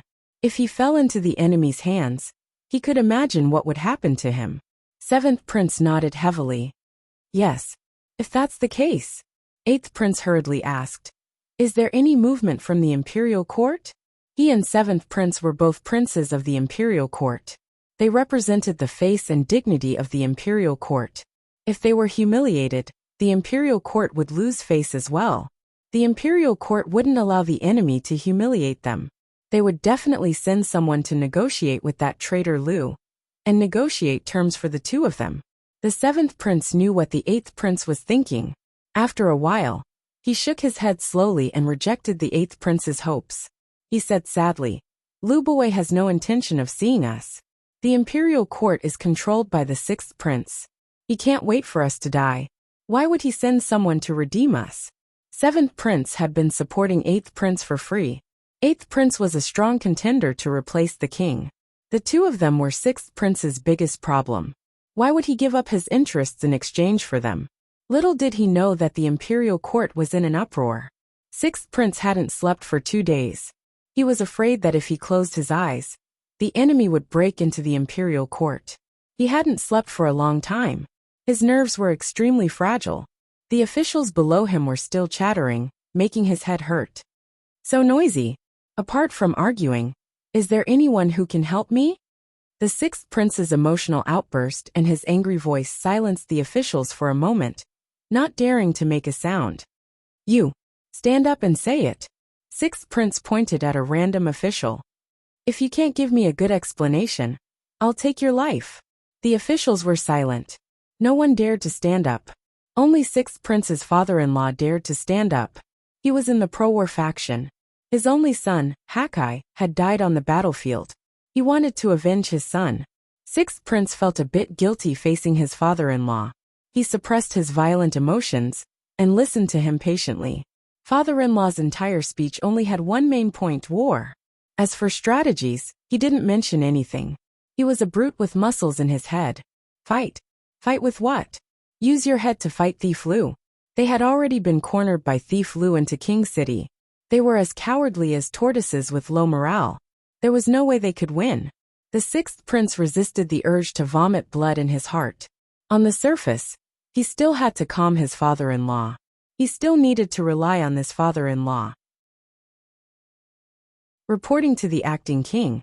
An arrow was shot from outside the city, and there's a letter from that traitor Lu on it. The sixth prince perked up and hurriedly said, "Quickly read it out. Let's see what it says." There were not many officials of the northern frontier who knew the Chinese language. In the end, they could only pass the letter to the third prince and let him read it on their behalf. The third prince opened the letter and read it. His face was as gloomy as ink, and he seemed to have something stuck in his throat, unable to say a single word. "Third brother, even you are going to disobey my orders?" The sixth prince was enraged, and his breathing quickened. His chest rose and fell violently as he panted like a bull. The third prince was stunned for a moment before he read out the contents with difficulty. The seventh prince and the eighth prince had already become the prisoners of the Lu family. If the royal court of the northern borderline wanted to redeem them, they had to open the city and surrender. Not only that, the royal court would also become prisoners. If they agreed to this condition, she would only clean up the royal court and not hurt the other nobles. This was Jiang Pingji's ultimatum. If the north borderline did not know what was good for them, then they should not blame her for being ruthless. Scram! All of you scram! The sixth prince lost control of his emotions. He rose from his throne and strode towards the third prince. He snatched the letter from the third prince's hand and tore it into pieces. "Who does she think she is? How dare you threaten us like this?" North Border Imperial Dynasty was the most noble race in North Border. According to their genealogical records, they were the descendants of the gods that the northern borderline believed in. Their bloodline was extremely noble. Don't think that only the aristocratic families of the Central Plains were particular about bloodlines. The barbarians of the northern borders were even more concerned about bloodlines. The northern border imperial court was the descendant of the gods. They were born to control the living beings of the earth. How could mere mortals control their life and death? Ridiculous. However, to put it bluntly, the descendants of gods and whatnot was just putting gold on their faces. If not for that, how could the imperial court suppress the other families in North Border and become the royal family? The third prince looked at the sixth prince's crazy and furious expression and asked coldly, "If they don't agree, what will happen to the seventh and eighth princes?" The sixth prince angrily pulled out the dagger at his waist and said to the third prince, "I am the acting king. You are just officials. Instead of helping me solve my problems, you are asking me what to do? Trash. All of you are trash. What use do I have for trash like you?" The third prince looked at him coldly. He knew that the brother in front of him was about to go crazy. The court was in chaos. Everyone was arguing, but they had no idea what to do. The next day, a mobile arrow tower was pushed to a place a few hundred steps away from the royal city. Two naked people were hanging on it. They were the half-dead seventh prince and the eighth prince. Two long banners were hanging around their necks. There were a few big words written on them. One of the banners said, "When the two princes die." The other banners said, "When our army breaks into the city, you will all be beheaded." The Lu family's emblem was drawn at the end of the banners. It was full of arrogance. When the guards on the walls of the royal city saw this, they were so scared that their legs turned to jelly. They hurriedly sent the news back to the imperial court. The sixth prince sat there in a daze. His face was so dark that he couldn't look at it anymore. The officials arguing under the tent couldn't make him come back to his senses. "Acting king, I am willing to go to war. Instead of being humiliated, it is better to regroup and go out of the city to fight to the death with the Lu traitor." The father-in-law wanted to avenge his son, who was the only seedling of his bloodline. Now that his only son was dead, it was equivalent to having no descendants. Instead of being humiliated by the enemy, it was better to go out and fight to his heart's content. The father-in-law was willing to fight to the death for the royal family, but the other nobles were not willing. Why should they die if they could live? How much was courage worth? They didn't care about etiquette, righteousness, honor, filial piety, loyalty, and trust. As long as they were alive, they could continue to enjoy glory and wealth. It was just a change of master that they were loyal to. If surrendering could save their lives, why would they want to die with the royal family? "Why don't we surrender?" an old official said anxiously. His voice wasn't loud, but it attracted everyone's attention. He plucked up his courage and said, "Now that the Lu traitor is like the sun in the sky, it's only a matter of time before he breaks the city. Instead of increasing casualties, it is better to." Before he finished speaking, a white light flashed in the air. He felt a chill on his neck and hot blood splattered on the ground. The third prince sheathed his sword and said with a gloomy expression, surrendering before the battle, "Are you still the unyielding men of the northern borderline?"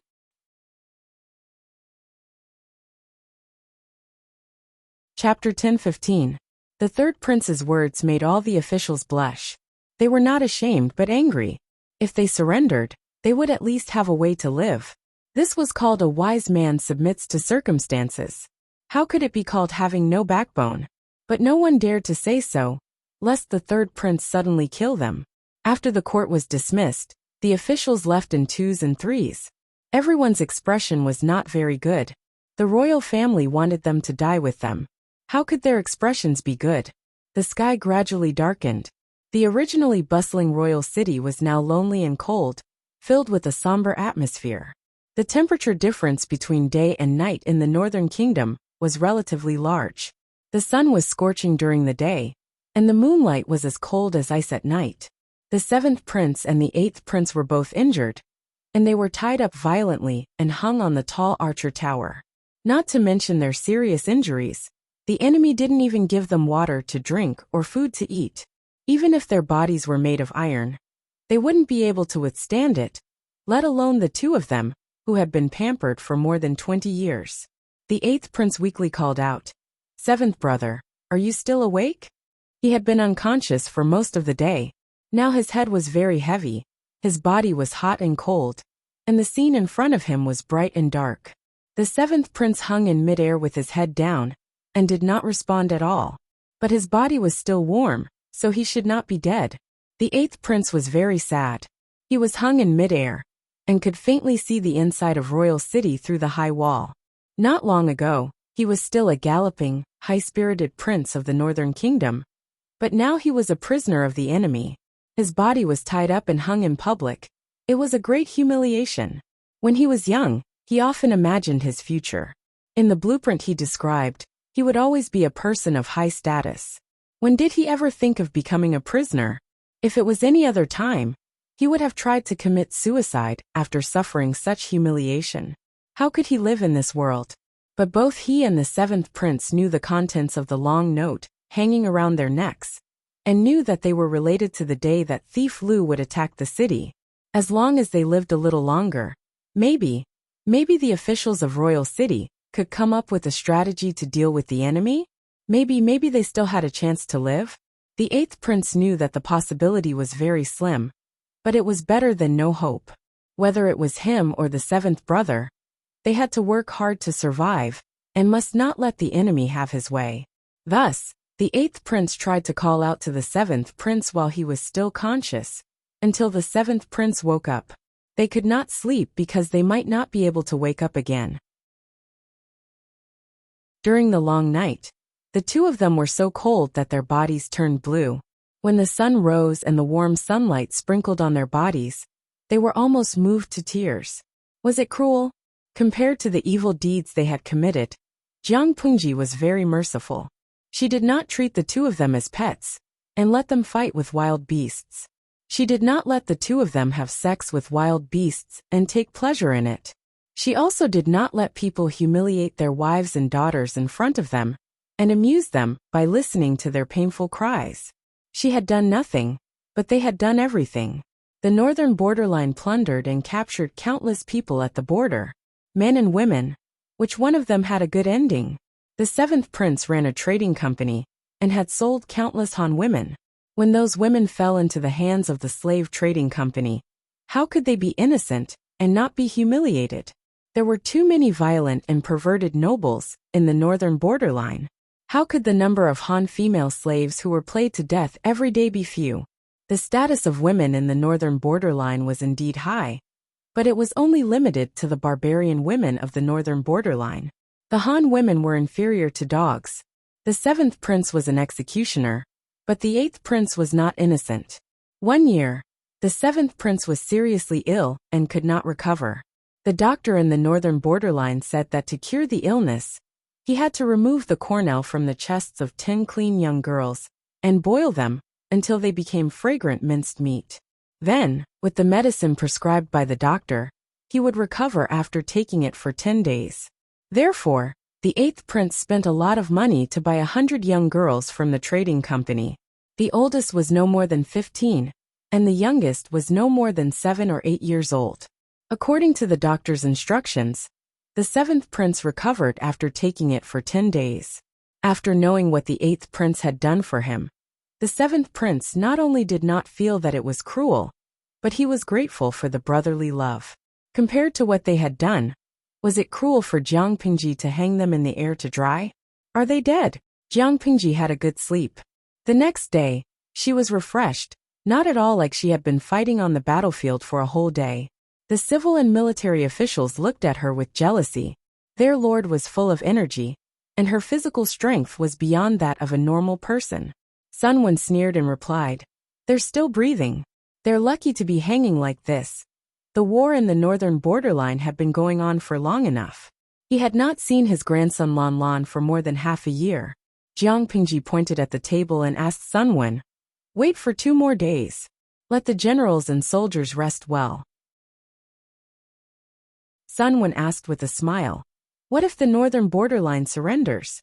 Jiang Pingji said, "If the northern borderline is willing to surrender, it depends on whether I am willing to accept it or not." From the beginning to the end, she had never intended to accept the surrender of the northern borderline. She had asked Wen Zheng to write that letter, just to play with the northern borderline. Wasn't the 7th prince and the 8th prince not willing to swallow their anger just to buy time? If they found out that their hard work was in vain, they would definitely feel bitter. The people of the northern borderline are innocent, but their rich and powerful are not. They will only be a disaster if they are kept alive. Jiang Pingji's eyes were cold and flashed with a cold, murderous intent. The people are easy to deal with. As long as you ensure that they do not have to worry about food and clothing, they will be deeply grateful. But the rich and powerful are different. Their greed and desires are endless. If we accept their surrender, it will be difficult to deal with them in the future. Instead of keeping them alive and becoming a disaster, we don't know when they will cause trouble for others. It is better to completely strangle them early on to avoid future worries. Sunwon deeply agreed with this. If the rich and powerful of the northern borderline were kept alive, they could use their previous foundation to secretly stir up trouble. As long as they had a foundation, it would be easier to recover. This was a disaster. Their lord was someone who had her eyes on the world. How could she waste her energy on lowly people? Jiang Pingji said to Sunwon, "If they are still unwilling to die when the time comes, then give them a quick death and send them on their way." Sunwon nodded in agreement. Time flew, and another day passed. Jiang Pingji's army surrounded the royal city. Although they did not curse, they gave them endless pressure. The imperial court had not made a decision. Seeing that the 7th prince and the 8th prince could not hold on any longer, the nobles of the northern borderline were ready to make a move. They could not wait any longer. Jiang Pingji was about to rest when familiar footsteps came from outside the tent, followed by a familiar voice. "My lord, are you asleep?" Jiang Pingji got up and lit a candle. She said, "Zixiao, come in. What's the matter?" After getting permission, Wei Ci opened the tent curtain and entered. He saw his lord holding an oil lamp. Half of her face was dyed a warm orange by the dim candlelight. Her brows looked even more gentle. Wei Ci saw that she was dressed rather neatly. He lowered his head slightly and reported, "There is movement in the royal city of the northern borderline." Jiang Pingji raised her eyebrows and frowned. She asked him, "What movement?"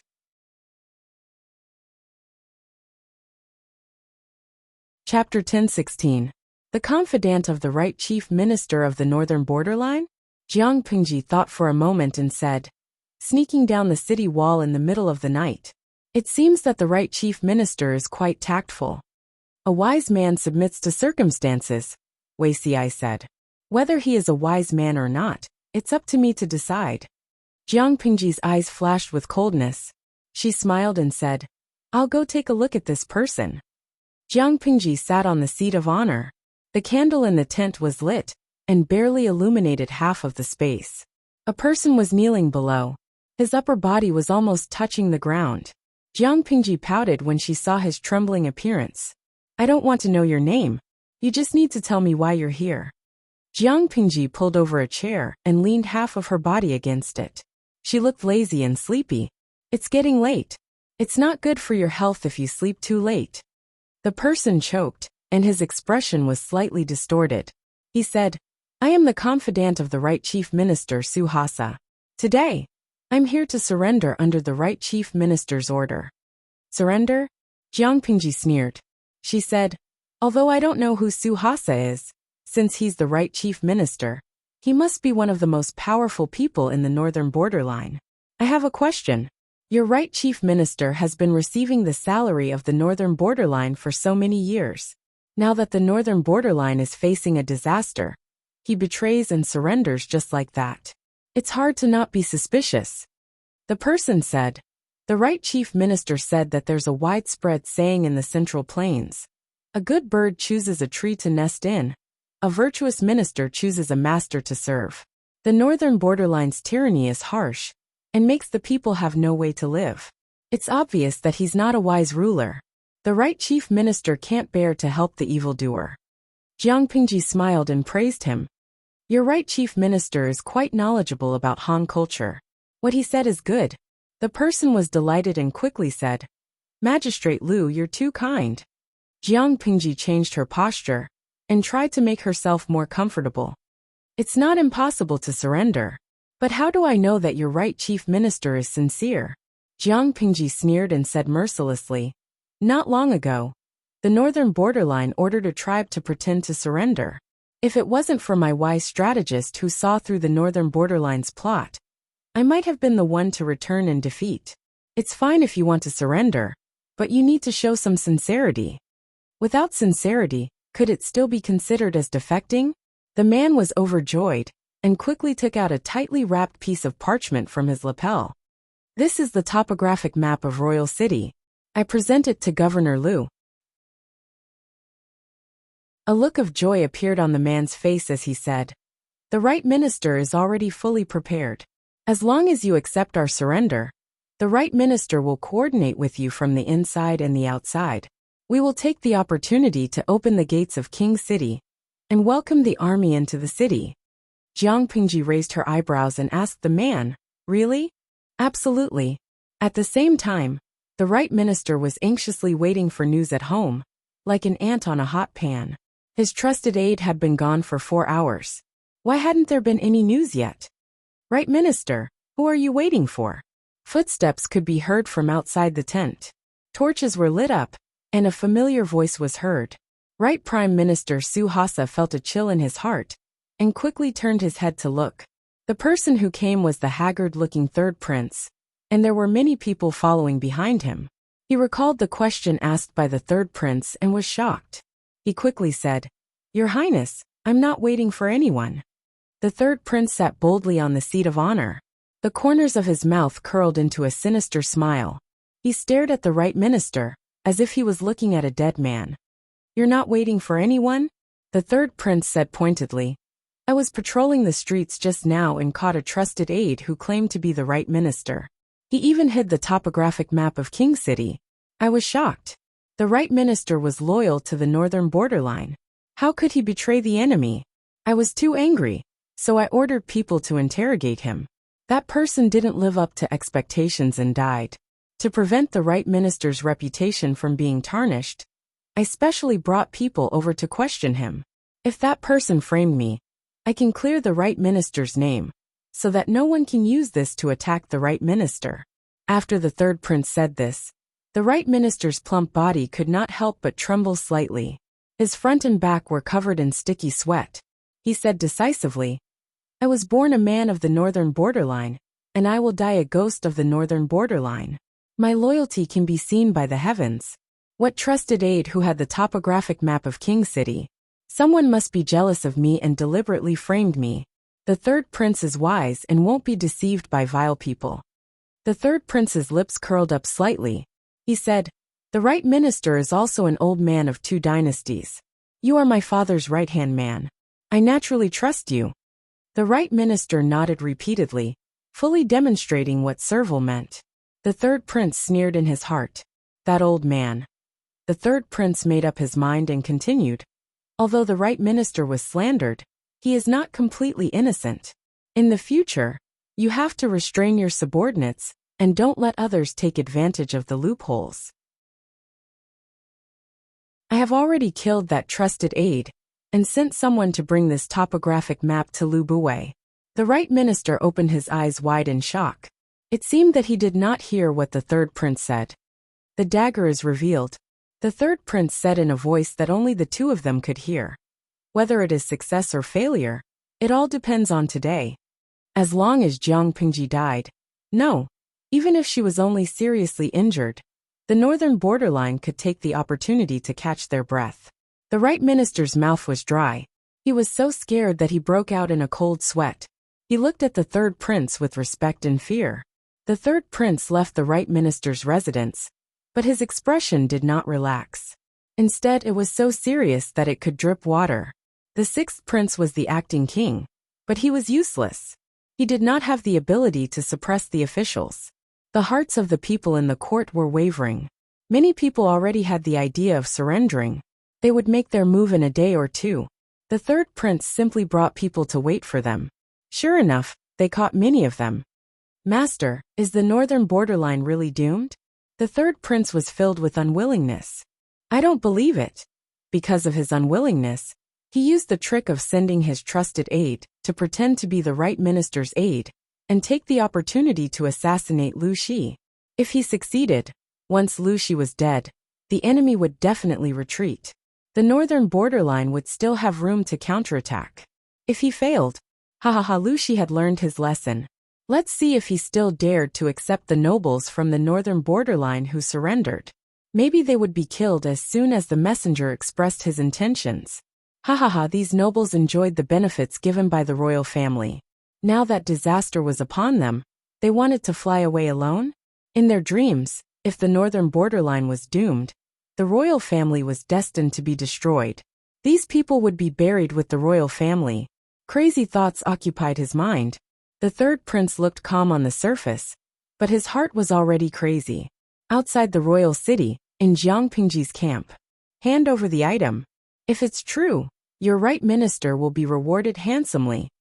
Jiang Pingji pointed at the table in front of her. The man bowed and stepped forward, holding the topographic map of the royal city in both hands.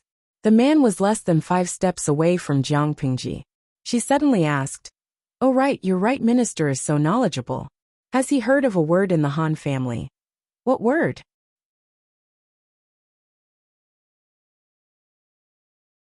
Chapter 10:17. When the assassin heard the words, "The dagger will be revealed," his eyes widened and his expression became ferocious. He immediately drew his sharp blade and pounced on Jiang Pingji. The snow-white blade drew a white light in the air. They were less than 5 steps apart. If he could seize the opportunity to kill this person, it would be worth it even if he had to sacrifice his life. However, Jiang Pingji was not a weakling. She would not be chased around the tent and run for her life. She kicked the table in front of her away. The small table flew towards the assassin. The assassin did not dodge. He pounced on Jiang Pingji and let the table fall on him. He knew that he only had one chance. If he missed it, he would not have another chance to kill Jiang Pingji. Moreover, it was just a table. How painful could it be if it fell on him? If not for Jiang Pingji, the assassin's judgment would not have been wrong. He could even be considered decisive. Unfortunately, the assassin's target was Jiang Pingji. She could not be measured by common sense. A ceremonial tablet in her hands could become a weapon that could dismember a corpse. How could a table be less lethal than a ceremonial tablet in her hands? The assassin only had his target in his eyes. The dagger in his hand was already aimed at Jiang Pingji's chest. At the same time, the table flew over and accurately hit the assassin's chest. In the next moment, the table made a cracking sound. The table's legs were split into pieces. Wood chips flew everywhere. The assassin felt that he had not been hit by a table. He had clearly been hit by a small mountain. Several of his sternum had been broken in an instant. Because of the huge force of the attack, He was sent flying backward for more than 10 feet. He fell to the ground like a rag doll. His internal organs were shattered. Sticky blood gushed up his throat and filled his mouth. Half of his face was a bloody mess. Jiang Pingji stood up leisurely. Her expression was calm as usual. The strategist in the tent was speechless. Everything had ended before it had even begun. Feng Zhen maintained his posture of pouncing forward. His expression was frozen in an awkward angle. He looked comical and awkward. Although Wei Xi's expression was not as exaggerated, the nervousness and worry on his face were not fake. His pale and pretty lips were stained with a layer of white. My lord. Feng Zhen looked at the sawdust on the ground in disbelief. He couldn't believe his eyes. This table was not made of wood. It was clearly made of pure gold and silver. Otherwise, how could it have such destructive power? Jiang Pingji's eyes were cold. She looked at the assassin without any warmth. The assassin was hit head-on by the table, and his entire body was sent flying for more than 10 feet. His sternum was almost completely shattered, and his internal organs were pierced through by the shattered sternum. It seemed that he would not survive for long. What are you shouting for? Call someone over to clean up his body. I'll have nightmares if I leave it here. Feng Zhen. Nightmare? My lord, are you serious? Feng Zhen came back to his senses. He realized that he was so scared that he was breaking out in a cold sweat. The front and back of his shirt were already soaked. The scene just now was too thrilling. The distance between the lord and the assassin was less than 5 steps. It was a real life and death moment. If Jiang Pingji was killed, the great undertaking that had just begun would be forced to stop. The 3 armies were like a group of dragons without a leader, allowing the northern borderline to take advantage of them. The guards outside heard the commotion and rushed into the tent. They saw the paralyzed assassin on the ground and hurriedly half-knelt to ask for forgiveness. Jiang Pingji's expression softened slightly. She said, "It's okay. You just have to drag this person away. Wait, leave this map behind." She picked up the map of the interior of the royal city. 4 guards each grabbed one of the assassin's limbs and carried him out. If it wasn't for the large pool of undried blood on the ground, who would have guessed that an assassination had happened in the tent? The guards went out. Wei Xi stepped forward to ask for forgiveness. No matter what, he was the one who brought the assassin to Jiang Pingji. He had failed to identify the assassin. He was guilty of negligence. Jiang Pingji raised her eyebrows. This is not Zixiao's fault. Even if there were 100 assassins, they wouldn't be able to hurt me, let alone one. Feng Zhen, who was beside her, also tried to persuade her. The northern borderline refuses to give up. I thought that they were an arrow at the end of its flight. I didn't expect them to still have the strength to resist. Although Zixiao is at fault, it wasn't the main cause. Since my lord has already forgiven him, Zixiao shouldn't be too concerned. Jiang Pingji couldn't change Wei Xi's mind. She could only symbolically forfeit his salary for 3 months. Wei Xi felt that the punishment was too light and tried to make her make it more severe. The most important thing now isn't to pursue your crimes. The northern borderline is the main culprit. Jiang Pingji frowned impatiently. Her tone was slightly nasty. If Zixiao really feels that he has made a mistake, I'll settle it with you in the future. As for now, there's no hurry. The news of Jiang Pingji's assassination quickly reached Sun Wan and Qiguan Rang's ears. The 2 of them rushed over and found that the main tent was neatly arranged. It was not as chaotic as they had imagined. I heard that my lord was attacked by an assassin. Are you all right? Qiguan Rang's expression was still calm, but his clothes were a little crooked. It was obvious that he had rushed over in a hurry. His breathing was also a little hurried. Jiang Pingji mocked him mercilessly. No.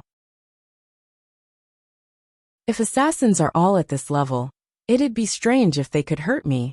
Hearing this, Sun Wan decisively swallowed his questions. Needless to say, his lord was definitely not the one who was at a disadvantage. Zidao, look at this map of the royal city. Jiang Pingji handed the map that the assassin had brought over to Sun Wan.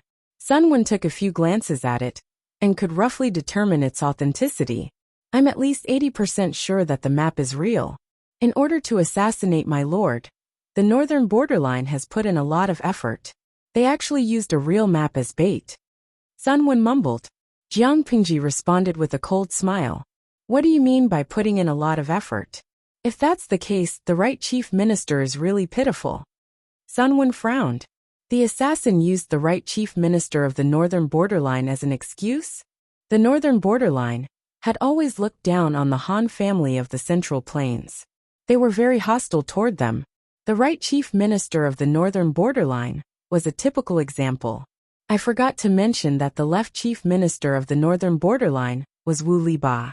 Unlike the Central Plains, where the right was respected, the northern borderline had always respected the left. That's not all, Jiang Pingji said with certainty. In my opinion, the right chief minister most likely sincerely wanted to defect, so the map he brought was also real. But he never expected that the messenger he sent would be intercepted halfway and replaced. Jiang Pingji became vigilant when she saw the assassin. This was because the assassin had developed a murderous intent towards her.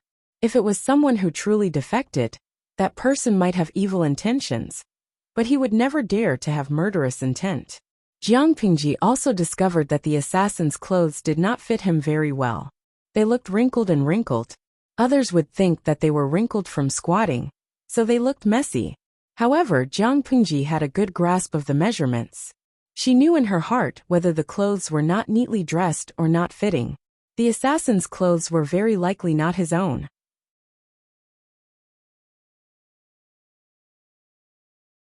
Chapter 10:18.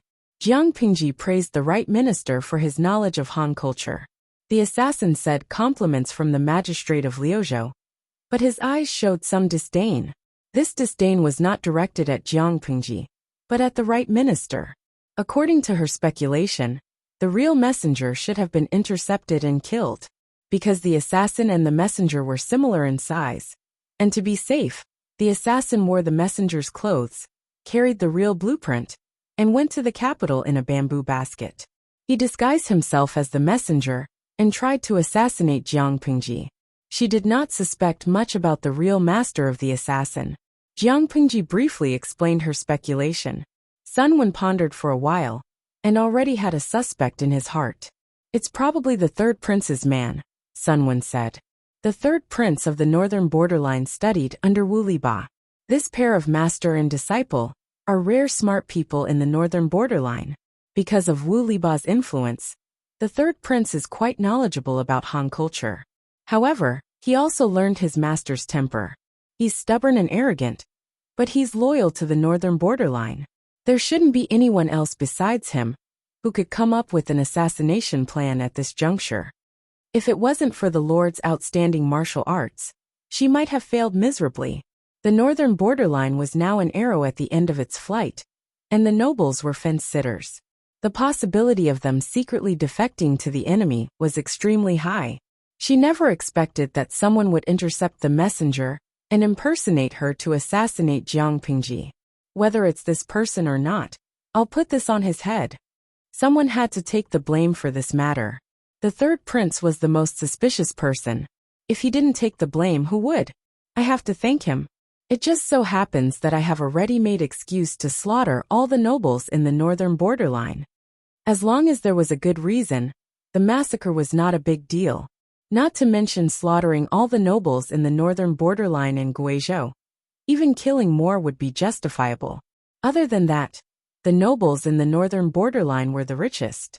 Plundering their family's wealth would fill up Jiang Pingji's private treasury. The enemy had given her a ready-made excuse. If she didn't make good use of it, wouldn't she be letting herself down? The veins on Sun Wen's eyebrows twitched. He glanced at the other three and realized that they were indifferent to the slaughter Jiang Pingji mentioned. Recalling Qiguan Rang, Wei Ci, and Feng Zhen's conduct, he felt that the Lord was so lawless more or less because they connived her. Even if he really wanted to slaughter them and plunder their wealth, he couldn't just say it out loud. However, the Lord was willful and the subordinates indulged her. Sun Wen could only turn a blind eye to it. It's too late today. Go and rest first. Send people to keep an eye on the movements in Royal City. If anyone defected again, capture them all. There is still a tough battle to fight. The nobles of the northern borderline know that there is no hope of defecting, so they will definitely find another way out. After a brief discussion, Jiang Pingji saw the sleep scars on Sun Wen and Qiguan Rang's faces. Her heart softened, and she chased them away to sleep. Feng Zhen and the others took their leave. Wei Xi also prepared to get up and leave, but he had barely taken 2 steps when he realized that his sleeve was being tugged at. Wei Xi glanced at his sleeve. His line of sight followed the hand on the sleeve and moved up, just in time to meet his lord's eyes. At this time, Feng Zhen and the other 2 had already left the main tent. "My lord," Jiang Pingji said, "didn't I say that I'll settle this with you in the future?" She purposely emphasized a certain word, regardless of whether it was his previous life or his current one.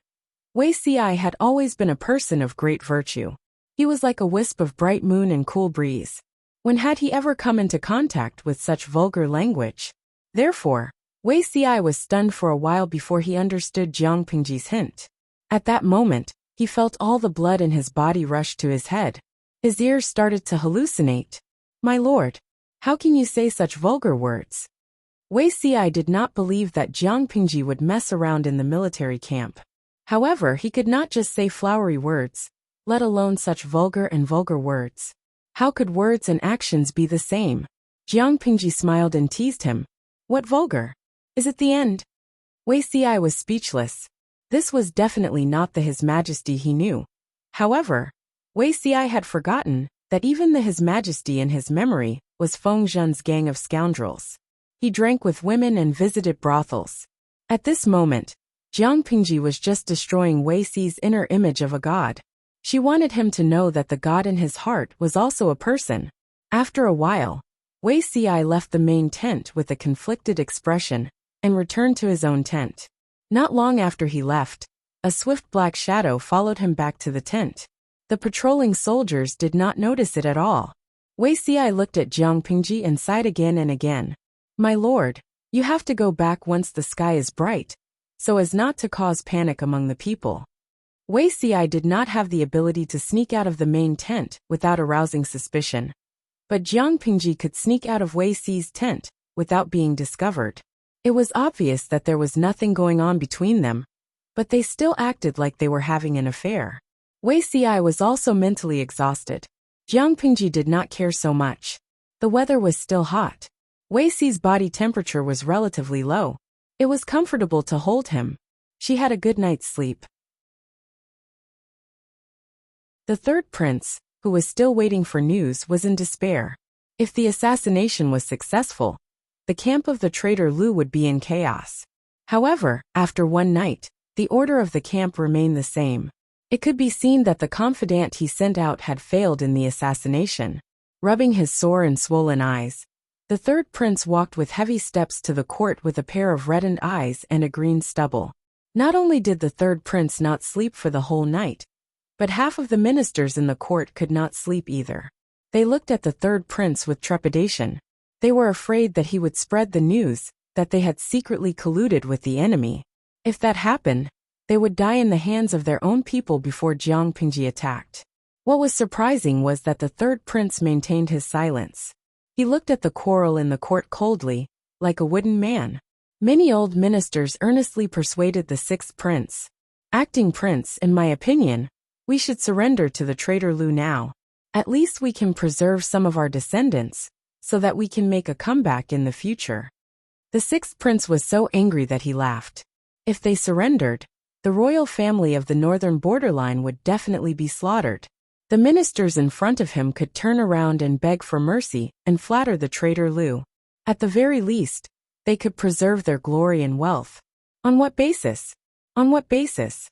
The royal family was nobler than them. On what basis should they use the blood of the royal family in exchange for the survival of these lowly people? Anger brewed in the sixth prince's heart. Half of the ministers in the court were inclined to surrender. They could not help but be anxious.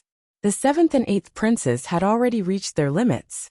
In other words, there was not much time left for the northern borderline. If they did not make a decision, once the two princes breathed their last, Jiang Pingji would lead the army to attack the royal city. There was clearly a bright path in front of them. Why should they accompany the royal family to hell? In order to appease their anger, a few old ministers were willing to help hide the blood of the royal family and find an opportunity to make a comeback in the future. If they did not surrender to the enemy, the third prince would really be fooled. He believed that they were really thinking for the sake of the royal family. Report: the enemy outside the city is moving again. The messenger presented a letter, which attracted everyone's attention. This time, the letter was not written in the Chinese characters of the Central Plains. It was written in the barbarian language. Everyone could read it without any difficulty.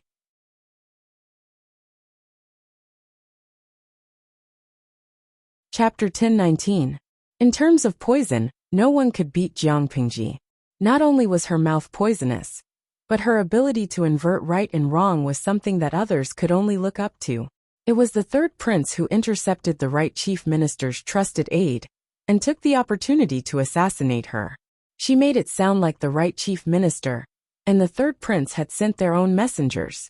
She accepted the third prince's surrender and promised that if the third prince helped her to take down King City, she would spare his life. Seeing that the deal was about to be concluded, the right chief minister also sent his men to surrender, who knew that the surrender was fake and the assassination was real. She was lucky to escape. In her anger, she killed both of them. One of them was burned to ashes, and the other was hung outside the camp. The third prince had never imagined that Jiang Pingji would lie. She was trying to force him to his death. The sixth prince glared at the third prince. His eyes were vicious and sinister, as if he wanted to skin the third prince alive. The eldest prince saw the situation and quickly stepped forward to persuade him. Anyone could betray the third prince, but not the third prince. Please calm down, acting prince. You have a deep brotherhood with my third brother. You know him very well. How could he betray the country? The sixth prince sneered. Isn't the man hanging in Lu Shi's camp the third prince's trusted aide? The eldest prince was speechless. He quickly looked at the right chief minister. The right chief minister, Sahasa's heart skipped a beat. His plump cheeks were covered in sticky sweat. He was terrified. He knew that if he proved that the third prince did not betray the north borderline, he would be admitting that he had betrayed the north borderline. For the sake of his own life, he could only insist that the third prince had sent his trusted aide to the enemy. He had sent his aide to assassinate Lu Shi. The eldest prince threatened. Right chief minister, think carefully before you speak. He did not have a good relationship with the third prince, but he could not allow him to be slandered to death. The right chief minister Suesa secretly clenched his teeth, but his words indirectly sentenced the third prince to death. Last night, I sent my trusted subordinates to assassinate that traitor Lu. Unfortunately, that traitor Lu was treacherous and had countless masters guarding him, so the assassination failed. I don't know anything else. As soon as the right minister's voice fell, the third prince's face turned pale. The scene in front of him was dim and uncertain. His legs were weak, and he almost couldn't stand straight. Good. You are really my good brother. The sixth prince laughed in anger and pointed at the third prince. Guards. Now that we are facing a great enemy, we brothers should work together to fight against that traitor Lu. How can we fight among ourselves and harm ourselves? The first prince tried to stop him. Acting king, you can't trust the words of that traitor Lu. Didn't that demoness set up a scheme to make you kill third brother? The sixth prince was so enraged that half of his face had turned ashen. How dare you? Are you the substitute king? Or am I the substitute king? There's no place for you to speak here, back off. The first prince had no choice but to retreat. Although the third prince was not killed on the spot, he was arrested and imprisoned. Third brother, I will think of a way to protect you. Sixth brother is no longer reliable. He has already gone mad. The eldest prince secretly went to the prison to comfort the third prince. The third prince sneered and declined to comment. After the first prince left, the smile on the corner of the third prince's mouth gradually widened. His laughter overflowed from his throat, and the volume of his voice went from low to high and crazy. Northern borderline is going to perish. It's really going to perish, master. I can't protect northern borderline. I'm useless. The third prince had laughed enough. His crimson eyes were dripping with turbid tears. His strength seemed to have been sucked out of his body as he slumped to the ground. He took out a dagger from his pocket and pulled out the blade. He had already foreseen the end of northern borderline. but he did not want to see it fall into the hands of the enemy. It was better to end his life before that happened. At least before he died. That traitor Lu had not succeeded, and northern borderline had not changed hands. In the underworld, he would still have some face to see his master. The dagger drew a white light in the air, and the sharp blade pierced straight into his chest. Sharp pain spread to his limbs and bones. The veins on the third prince's forehead bulged, and his bloodshot eyes almost popped out of their sockets. His eyes were filled with hatred and unwillingness. His life was rapidly draining from his body. Report: His Highness has committed suicide in the prison.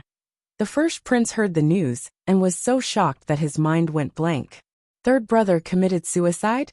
The sixth prince's reaction was similar, but he asked a question. Third brother really committed suicide to escape punishment? The third prince still had a younger brother, who tricked his brother, the fifth prince. Although the fifth prince was very stupid, and had always been a hindrance to his brother, when he heard the news of his brother's death, he immediately rushed to the palace to make a scene. The imperial court was in a mess, and the right chief minister was uneasy. Only the real culprit was still laughing at the situation. Feng Zhen and the others had always felt that they were ruthless enough, but when it came to their lord, they felt that they were still far from it. She got rid of a thorn in her side without any bloodshed. Who else could it be? It was a pity that such a lord did not become a counselor. Sun Wen sighed faintly. Meeting the lord, northern borderline's fate has come to an end. Although it was said that the winner took all and the loser was in the wrong, there was still the feeling of the fox mourning the death of the rabbit. It was rare for northern borderline to have two smart people, but they both died under the lord's schemes. Wei Xi said, "The lord is the child of destiny. Northern borderline fighting against her will naturally lead to death." Sun Wen looked up at Wei Xi. The other's expression was very calm, without the slightest hint of flattery. The child of destiny? Unifying the world and dominating the 9 states, Wei Xi said. Do you not believe me? Sun Wen chuckled and stroked his beard. If that's the case, I've made a huge profit. I've made a huge bet. No matter how tragic the third prince's death was, he was just an enemy. Wei Xi and the others did not have the time to pity him. The army rested for 2 days, and prepared to attack northern borderline again. When the loud horn sounded, hundreds of thousands of soldiers surrounded King City. Everyone in the city was in a state of panic. 7th prince and 8th prince are not dead yet. What does that traitor Lu mean by this?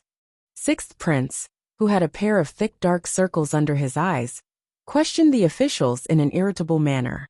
The officials were anxious, and only after a long while did one person step forward. This person said in a trembling voice, "Acting king, that traitor Lu ordered people to cut the ropes on the 2 princes." 6th prince was so shocked that his face turned pale. 3 days had passed. 7th prince and 8th prince were extremely tenacious. They had not breathed their last, and even had some consciousness left. Military counselor Feng, those 2 are still breathing. Feng Zhen put his hands in his sleeves and closed his eyes slightly. He sneered. Still breathing? Cut the ropes and they're not breathing anymore. The soldier's heart skipped a beat. He obeyed and climbed up the archer tower. 7th prince and 8th prince were still in a daze. When they heard that they were going to cut the ropes, their eyes lit up. 8th prince coughed up blood and said in a hoarse voice, "Traitor Lu, how dare you go back on your word?" Although 7th prince did not say anything, his expression was also crazed. The soldier ignored the 2 of them, and cut the ropes with his sword. The archer tower was extremely tall. Even a living person would die if they jumped down, let alone 7th prince and 8th prince who were on their last breath. When the 2 corpses landed on the ground, Jiang Pingji pulled out the sword from her waist and pointed it at King City of Northern Borderline.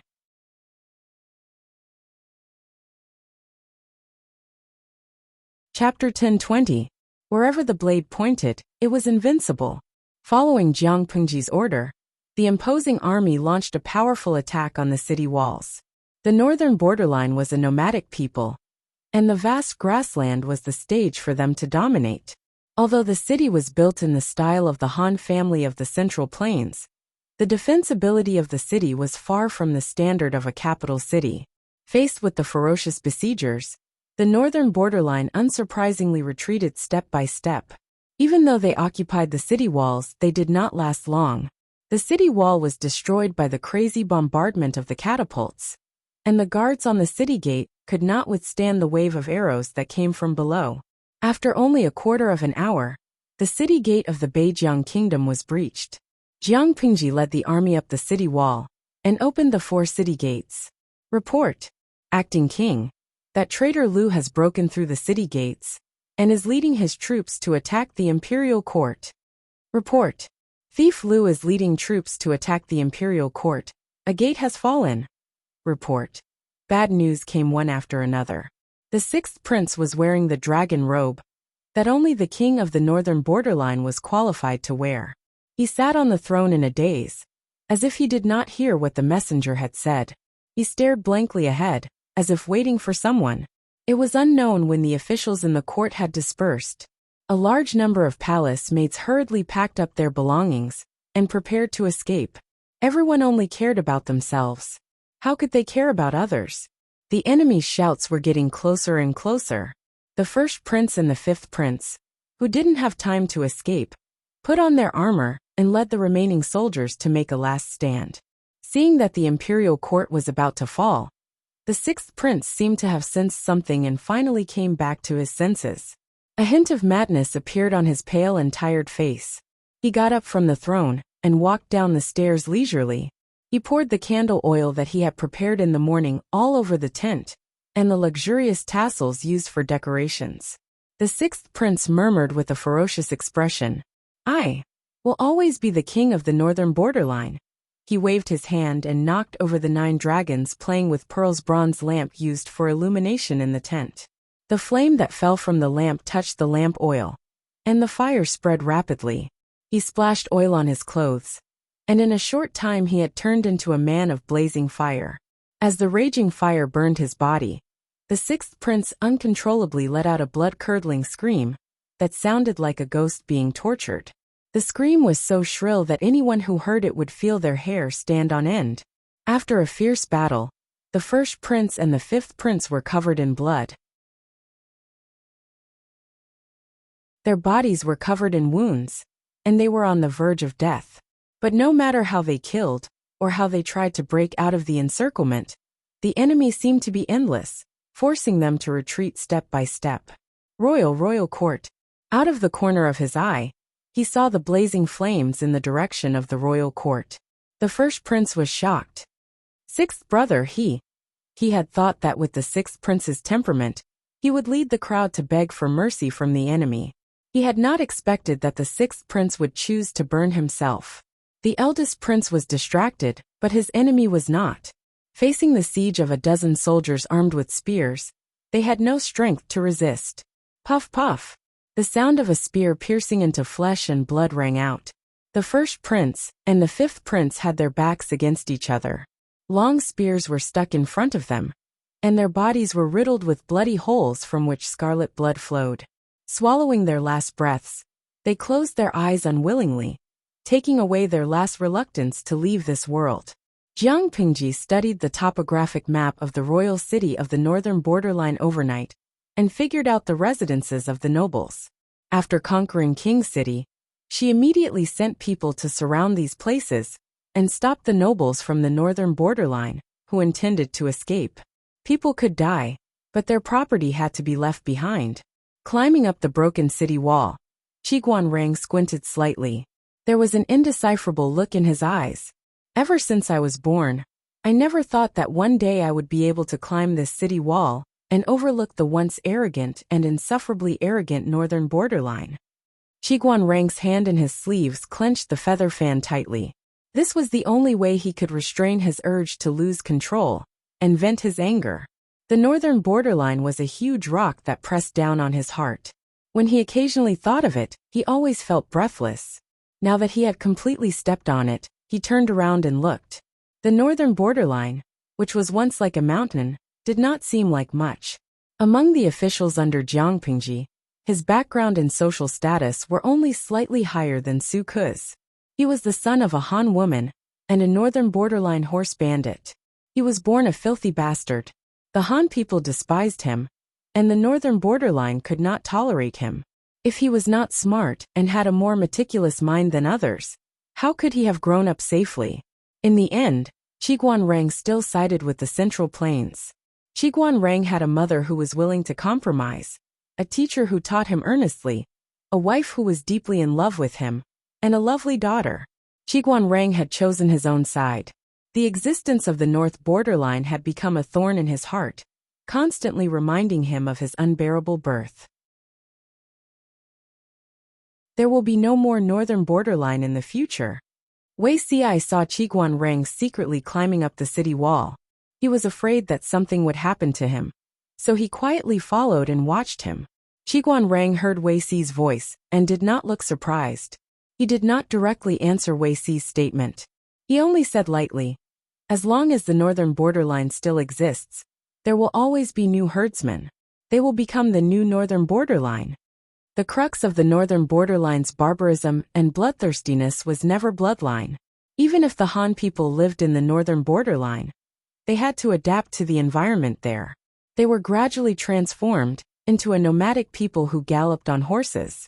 If this was not fundamentally changed, there might be a new northern borderline that would invade the Central Plains people in a few hundred years.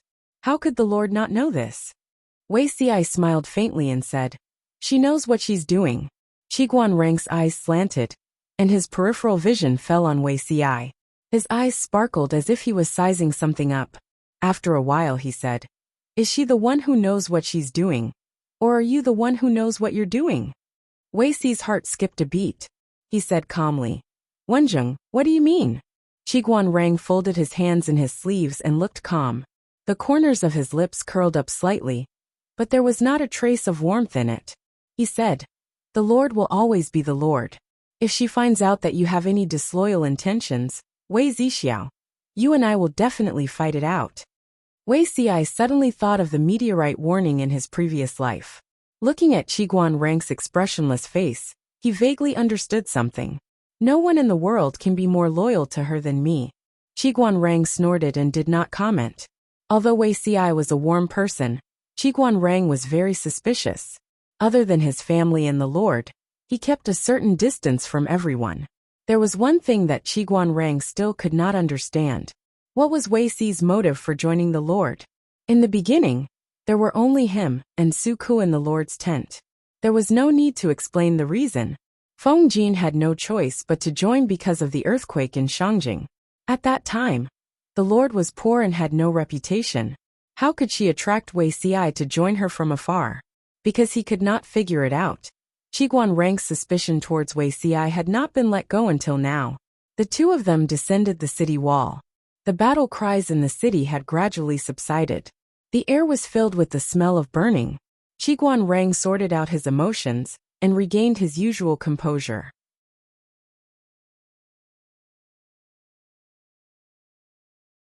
Chapter 1021. Wenjing and Zixiao, you're here. Where did you go? I couldn't find you. Jiang Pingji's armor was covered in blood. Some were fresh, some were dried and dark. She looked like she had just returned from the battlefield. The broadsword beside her had countless cuts. The edge of the blade was curled up, and there were pieces of flesh hanging on it. Jiang Pingji didn't feel anything. She held a few gold ingots in her left hand, and a dozen strings of pearls in her right. She was surrounded by chests of all sizes. Each chest was filled with countless gold, silver, and jewelry. They were so bright that they were blinding. That was not the end of it. More soldiers came over with boxes. Looking at their strenuous movements, one could imagine how heavy the boxes were. Without exception, these boxes were looted from the private storehouses of the nobles and the royal family. Qiguanrang said, "The city wall has a nice view, so I climbed up to take a look." "What view is so nice?" Jiang Pingji held a dozen strings of pearls in her hand. Each pearl was round and full, with a warm luster. They were all top-grade pearls. The audience in the streaming room shouted, "If you came a little later, you wouldn't get a share." The corner of Qiguanrang's mouth twitched. Conquering the northern borderline and leading a strong army would be recorded in history. But when the Lord said that there was a lingering sense of banditry, they were a regular army, not a mob. Tiske. The northern borderline is really rich. If I had known, I would have been more ruthless. Jiang Pingji threw the pearls and the gold ingots back. Hearing the sound of the objects colliding, the audience's hearts were in their throats. What if the wastrel accidentally broke it? Fireworks Ji Yuan. Streamer, put your hand into the box and stir it. Let me see if it's the same as the props in the TV series. It's such a big box. Is it possible that it's the same inside and out? From the bottom to the top, it's all real gold, silver, and jewelry? Isha Jixing. It must be real. This isn't a TV series. It can't be that there's only one layer on top, and the bottom is all hollow. If the nobles of the northern borderline dared to deceive the streamer with fake goods, the streamer might drag them back from the king of hell and whip their corpses. The fairy queen's crimson. Dear brain master, you've made a fortune. Can I buy on Double 11? POTUS mommy. I'm looking for a streamer who can help me empty the shopping cart. Jiang Pingji secretly curled her lips. The north borderline would not put fake goods in the private storage of the manor. If the goods presented were fake, someone must have pocketed it. However, she was strict with the army, so no one would dare to do such a thing. If someone committed a crime, they would at most be greedy for a small fortune. If the water was too clear, there would be no fish. Jiang Pingji would not go overboard. As long as it did not violate the principles of discipline, such as robbery or killing the innocent, she could turn a blind eye to it. Qiguan Rang smiled and said, "It's not too late now." The northern borderline imperial court had already been destroyed, and most of the nobles were in Wangcheng. The rest were all small tribes that could be completely annihilated in a short amount of time. Wouldn't all the money they plundered belong to the Lord? Jiang Pingji felt comforted when she heard that, but the more comforting thing was yet to come. Jiang Nongqin, dressed in armor, walked over with a bloody aura. She cupped her fists and said, "Greetings, my lord. Officer Jiang, do you want to come and see if there's anything you like here? You can pick some to reward the soldiers of the female camp." Jiang Pingji greeted them warmly. In this battle, the female camp not only made great contributions on the battlefield, but they also made great contributions to the logistics. She would not mistreat the meritorious service, but her attitude was too bold. On behalf of the female camp, I thank my lord for the generous reward, Jiang Nongqin said. My lord, the soldiers found a severely rotten male corpse in the imperial court. The male corpse was rotten and had maggots, but he was wearing clothes that looked like a dragon robe. After questioning the palace maids carefully, we found out his identity. Bring him up for a look. Jiang Pingji raised her eyebrows and said, "Could it be the king of the north borderline?" The soldiers of the female camp carried a stretcher up. The stretcher was covered with a thin blanket, but even so, it could not hide the overwhelming stench. Jiang Pingji did not mind the stench. She squatted down and lifted the thin blanket, revealing the male corpse in the dragon robe. In less than a second, densely packed bullet screens covered the sky and covered almost every corner of the screen. The audience was experienced and knowledgeable, but they had never seen a male corpse that had rotted to such a serious extent. The taste was too strong. Half of his face had rotted away. Corpse fluid flowed everywhere. Densely packed maggots crawled out of his half-exposed nose bone and burrowed into the hole below his brow bone. There was almost no part of his skin and flesh that was unscathed. Upon closer inspection, there were also white and fat maggots wriggling inside. His neck and collarbone were almost rotten. His skin and flesh hung unstably. One could vaguely see maggots crawling up and down his collarbone and neck bone further down. The audience did not dare to watch at all. They all went to vomit. However, Jiang Pingji said calmly, "Looking at the age of his bones, his age does match." Jiang Nongqin also sighed with emotion. I heard that the king of the north borderline was also an ambitious and ruthless man of his generation. I did not expect him to suffer a stroke and be paralyzed. He starved to death on his bed. His corpse had rotted to this extent, but no one collected it. This kind of ending is really sad. Each of his 9 princes had died a tragic death. Even he had ended up in such a state. Sad, Jiang Pingji sneered. In troubled times, human life is like grass. If I fail, I may end up worse than him. No matter what, at least the king of the north borderline would have a complete corpse. In troubled times, many people died without a complete corpse. Jiang Nongqin said, "My lord, your martial arts are prosperous. You will certainly live a long and peaceful life." Jiang Pingji could not help but laugh. "Carry it down and burn it. Leaving a rotting corpse will easily cause an epidemic. It's not clean." The corpse of the king of the north borderline was carried down.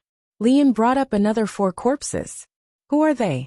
One was charred, another had livor mortis, and the other 2 were badly mutilated. Even their own mothers would not be able to recognize them. Li Yun, who was at the side, said, "According to identification, this charred corpse is the 6th son of the king of the north borderline. This is the 3rd son. Looking at the wounds, they probably committed suicide. His corpse was found by the soldiers in the prison of the north borderline. The other 2 are the eldest and 5th sons of the king of the north borderline." Jiang Pingji silently calculated in her heart. All 9 princes of the north borderline had died in battle. She rubbed her brows and waved her hand. "Send their corpses down and deal with them together." A family was particular about reunion and tidiness. Thinking about it this way, she felt that she was quite kind. Not long after, Fu Wang came over to report, "My lord, all the people have been captured. Please make an inventory." In a place like Wangcheng, the number of nobles might be more than the number of mosquitoes. Fu Wang handed over a booklet. In it, the names of all the nobles of the north borderline were recorded in detail. Following the names were the number of their family members. The total number was close to 15,000. Jiang Pingji glanced at it briefly and put it aside. Her expression was cold and almost emotionless. She said, "The army has surrounded Wangqing so tightly that not even a drop of water can trickle through. Now even a mosquito can't fly out. If there are any fish that slip through the net, Fu Wang, bring your head to see me." Fu Wang cupped his fists and said, "This subordinate obeys." The deputy general followed behind Fu Wang and left. After walking far away, he asked hesitantly, "General, those people, have they all been killed?"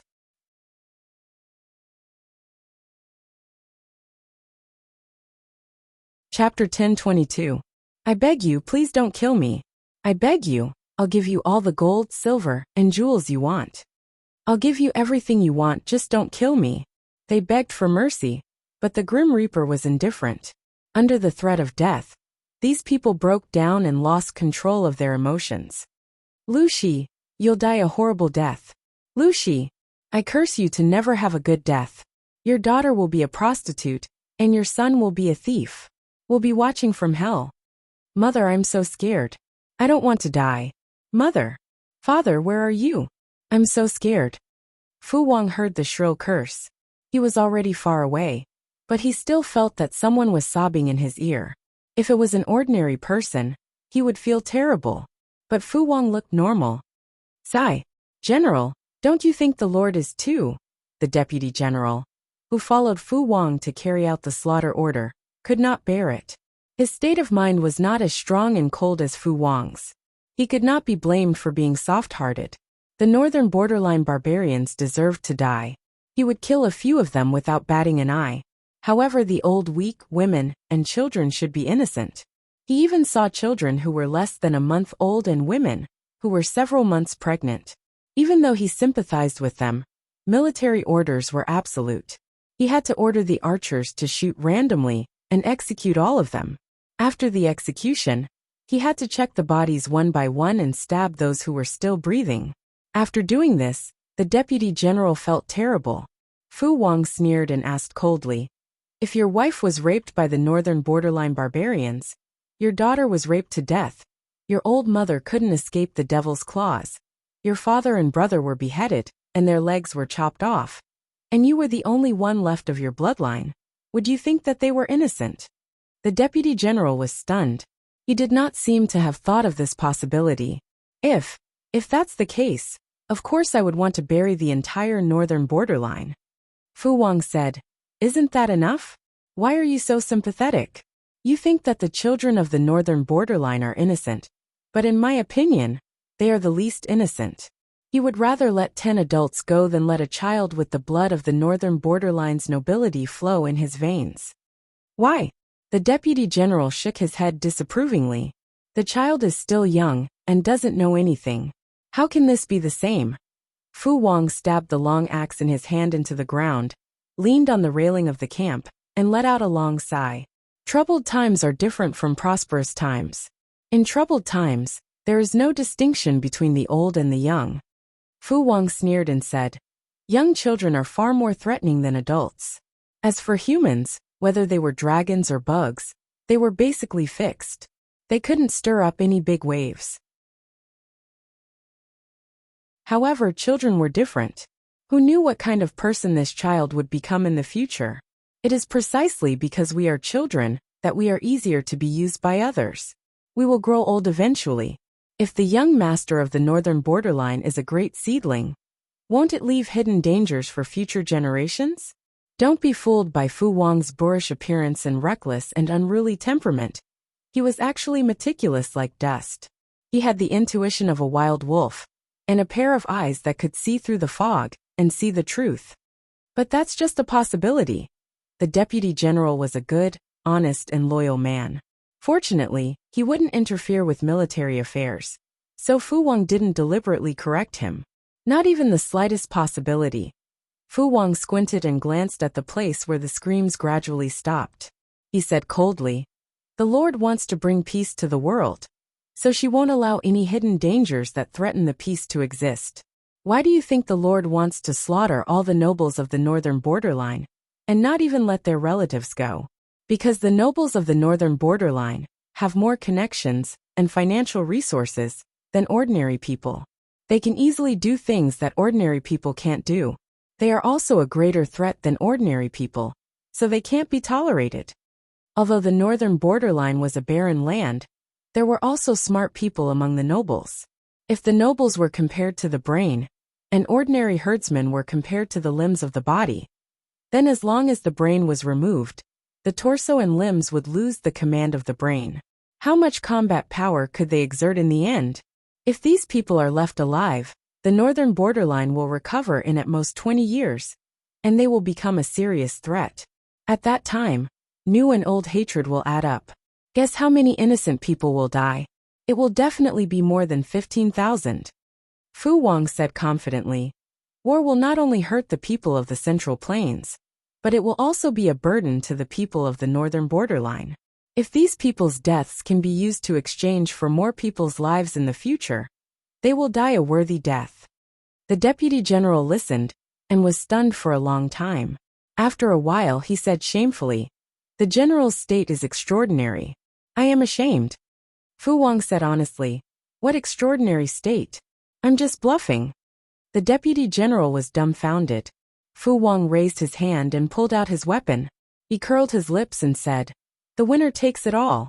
If it was in the jungle, which wolf would not eat its prey, because it is pregnant? If it does not eat its prey, it will starve to death. I really don't know how you have so much sympathy. The deputy general was speechless.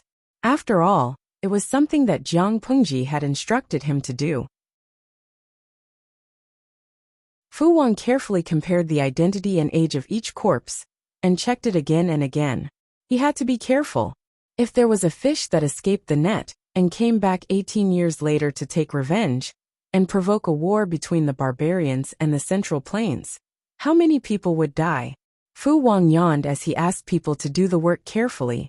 To prevent people from being compassionate, Fu Wang sent out his trusted subordinates.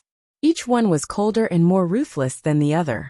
Even if there was an outstanding beauty among the prisoners, they would stab her a few times without blinking until she breathed her last. Military advisor Wei? Fu Wang was busy. He did not expect an unexpected person to come to the tent. Observing the sky last night, I discovered that the stars in the night sky are strange. The destiny of the north borderline is not over yet. There seems to be a master of resurgence hiding. Fu Wang was so shocked that he lost all sleepiness. What? Master of resurgence? Fu Wang was stunned. Are you joking, military advisor Wei? Wei Xiai lowered his eyes and said, if you don't believe me, General Fu, you might as well check it out. Fu Wang asked, check? How? When the left minister was young, he participated in the night bonfire, and had intercourse with a shepherd girl, and gave birth to a baby girl. The baby girl was secretly raised by the left minister, and later became the legal wife of a member of the royal family, who was down and out. The son that this woman gave birth to will be the person who will resurgence the north borderline in the future. Fu Wang was stunned. The left minister of the north borderline is Wu Liba. Wu Liba. Fu Wang hurriedly checked the register and found the page with Wu Liba's family. However, there was no illegitimate daughter as Wei Xi had mentioned, let alone any master of resurgence. Wait, I'll send someone to check. Military advisor Wei, please wait for a moment. Wei Xi was not in a hurry. He waited quietly, but his thoughts returned to his past life. The world had just been settled, and the officials were worried about their children. Her Majesty wanted to appoint her eldest daughter, Changsheng, as the heir apparent, but was repeatedly obstructed by the imperial censors. In less than 2 years, Her Majesty became pregnant for the second time, which was the blessed longevity. When she gave birth to the blessed longevity, the remnants of the Red Lotus group rose from the ashes under the leadership of one person. They even spread their teachings to the officials' residences.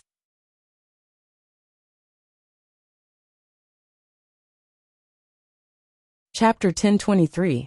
Although everything was under Her Majesty's control, and it was even the result of Her Majesty's deliberate actions, Wei Xi could not suppress the hatred in his heart when he thought of the assassin choosing to assassinate on Her Majesty's birthday. How could he not be? Just a little more, and both of them would die. He wished he could bear the risk for her. The person who led the Red Lotus group to obstruct Her Majesty was not anyone else. It was the fish that escaped the net that Her Majesty had accidentally missed when she attacked the northern borderline and slaughtered the nobles there. Wei Xi was personally in charge of the interrogation, so he was very clear about the person's background. He was the grandson of the wise Wu Liba. Calculating the time, this person was only 9 or 10 years old. As he was thinking, the tent was forcefully opened by Fu Wang. Military Counselor Wei is really amazing. The old man who served Wu Liba confessed. When Wu Liba was 16, he really got a shepherd girl pregnant and gave birth to an illegitimate daughter to be raised by an old minister of the family. Later, Wu Liba secretly married her to a branch of the royal family. Fu Wang walked too hastily, his breathing was slightly hurried, and his forehead was covered in sweat. Although it was a branch of the royal family, it was just an illegitimate child of the king of the northern borderline. So there was no record of this person in the royal family. I almost missed this family. Wei Xi asked coldly. Have you caught the person? Fu Wang grinned. He said, when we sent people over, their family was about to escape. The few adults in the family saw that they could not escape and committed suicide. But didn't the military counselor say that they had a boy in their family? So we searched carefully. He looked like he was only 10 years old, but he was silly and did not have the aura of a master of resurgence. What about the child? Wei Xi asked. If this child was not killed, he would become a big problem in the future. Bring him here. Fu Wang shouted towards the outside, and a soldier brought in a little fatty, who was tied up tightly. Wei Xi narrowed his eyes slightly, got up and walked to the little fat boy.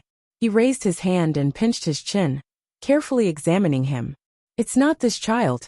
This child is fake. Wei Xi said with certainty. He was really replaced. Fu Wang was shocked. This is not true. The son of a servant. He doesn't look noble at all.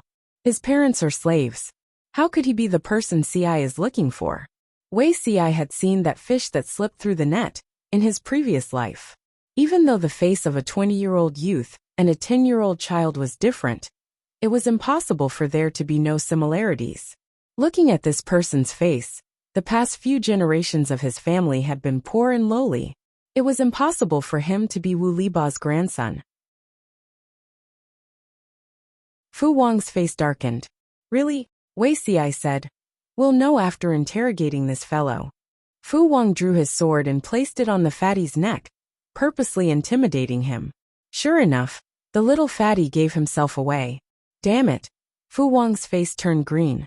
His subordinates did not take their work seriously. As expected, he had to do it himself. He led a group of people to chase after them.